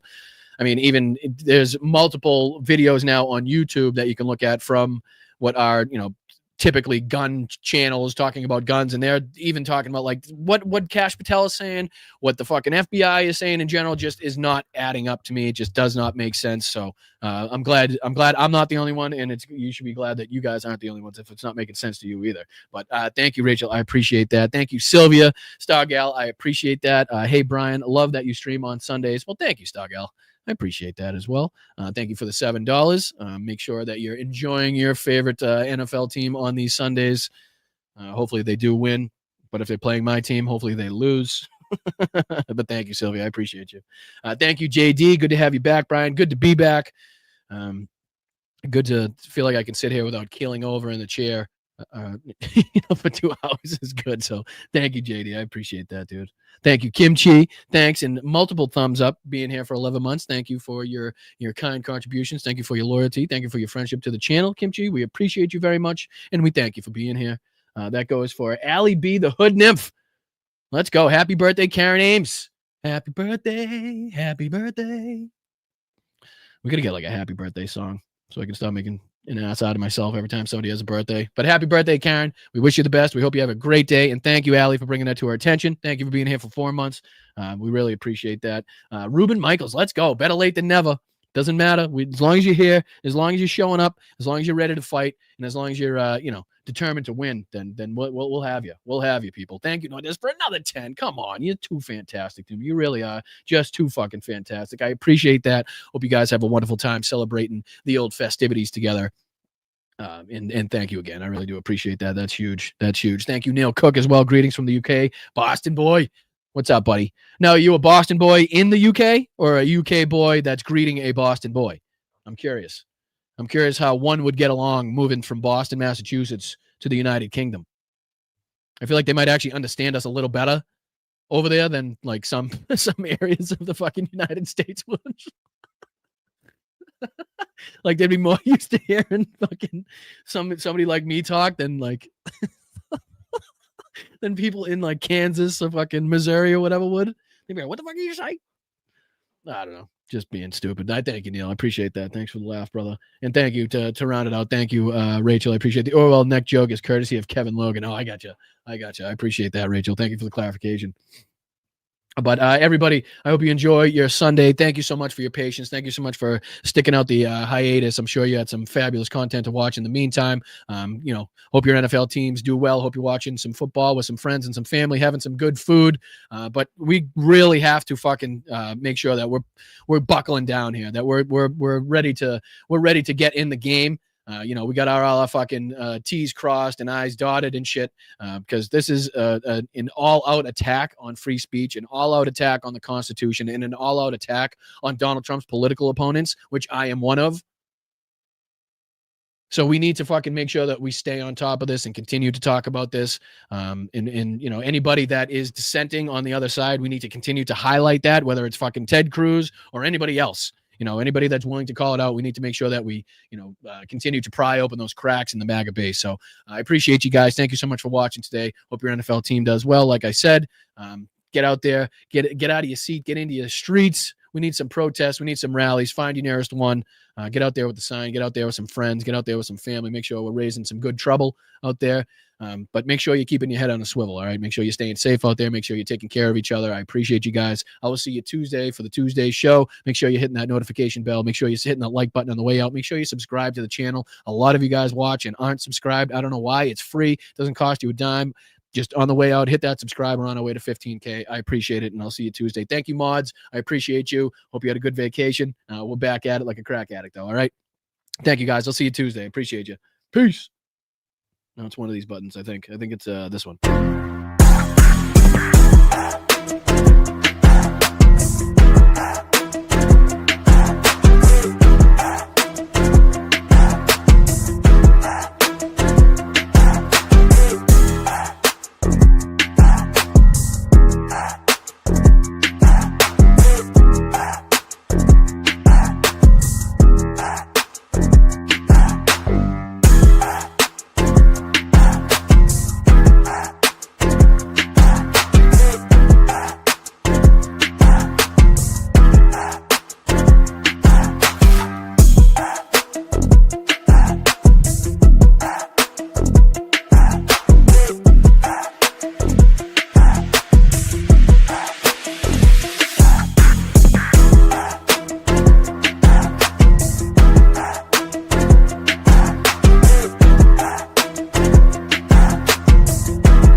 time.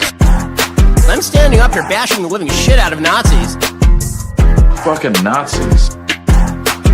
It feels so lovely to be here tonight. What a beautiful life. Give yourself some round of applause. You're so lovely. Everyone's so lovely.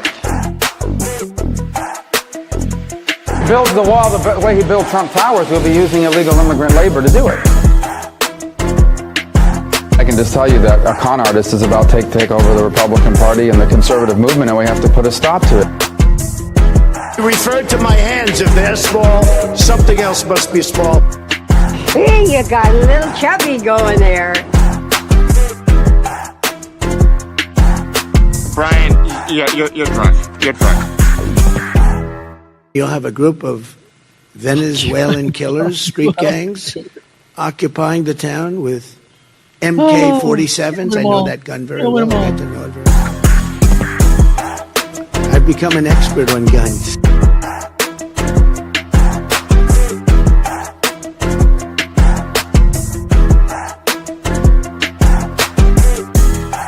Zip it. I can zip it.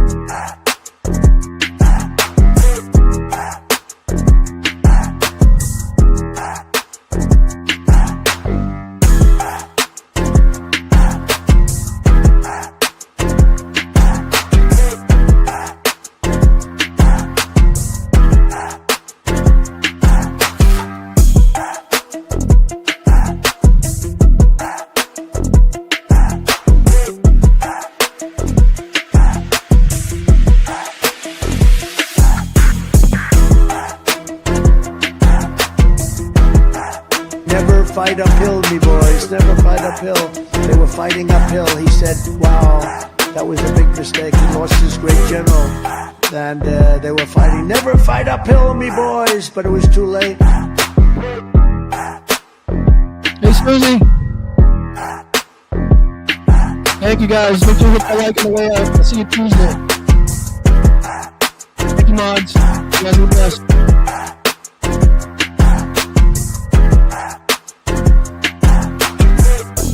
Happy birthday.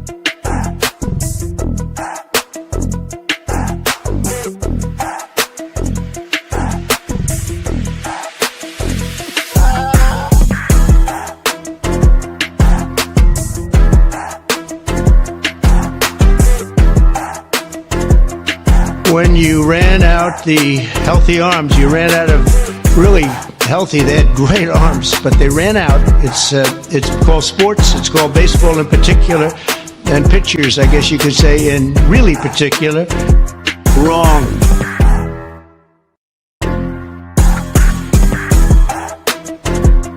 Water coming here is dead. Eating the dogs, the people that came in, they're eating the cats. You're a nation that just recently heard that Saudi Arabia and Russia will repeat your...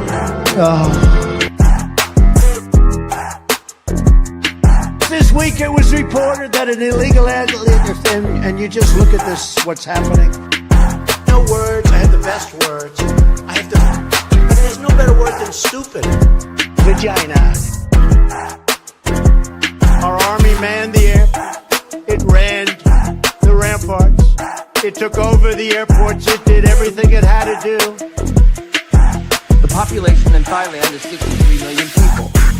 It is twice the size of Wyoming. Its chief exports are textiles, footwear, and rice. Each year, approximately 13,000 people are killed in car accidents in Thailand. Call them dumps, big massive dumps.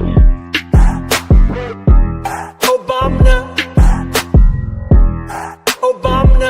Oh, get those lights off. Off. Turn them off. Obama. Man, I ain't falling for no banana in my tailpipe. White people are a mortal danger to you and your loved ones. Is there anything worse than white people? Is there anything worse than white people? White people are a mortal danger to you and your loved ones. My superpower is being honest. I will eat my neighbors. Cacophony, a crescendo, a finale, a coup de grace. Or go fuck yourself. the big, fat, sloppy United States.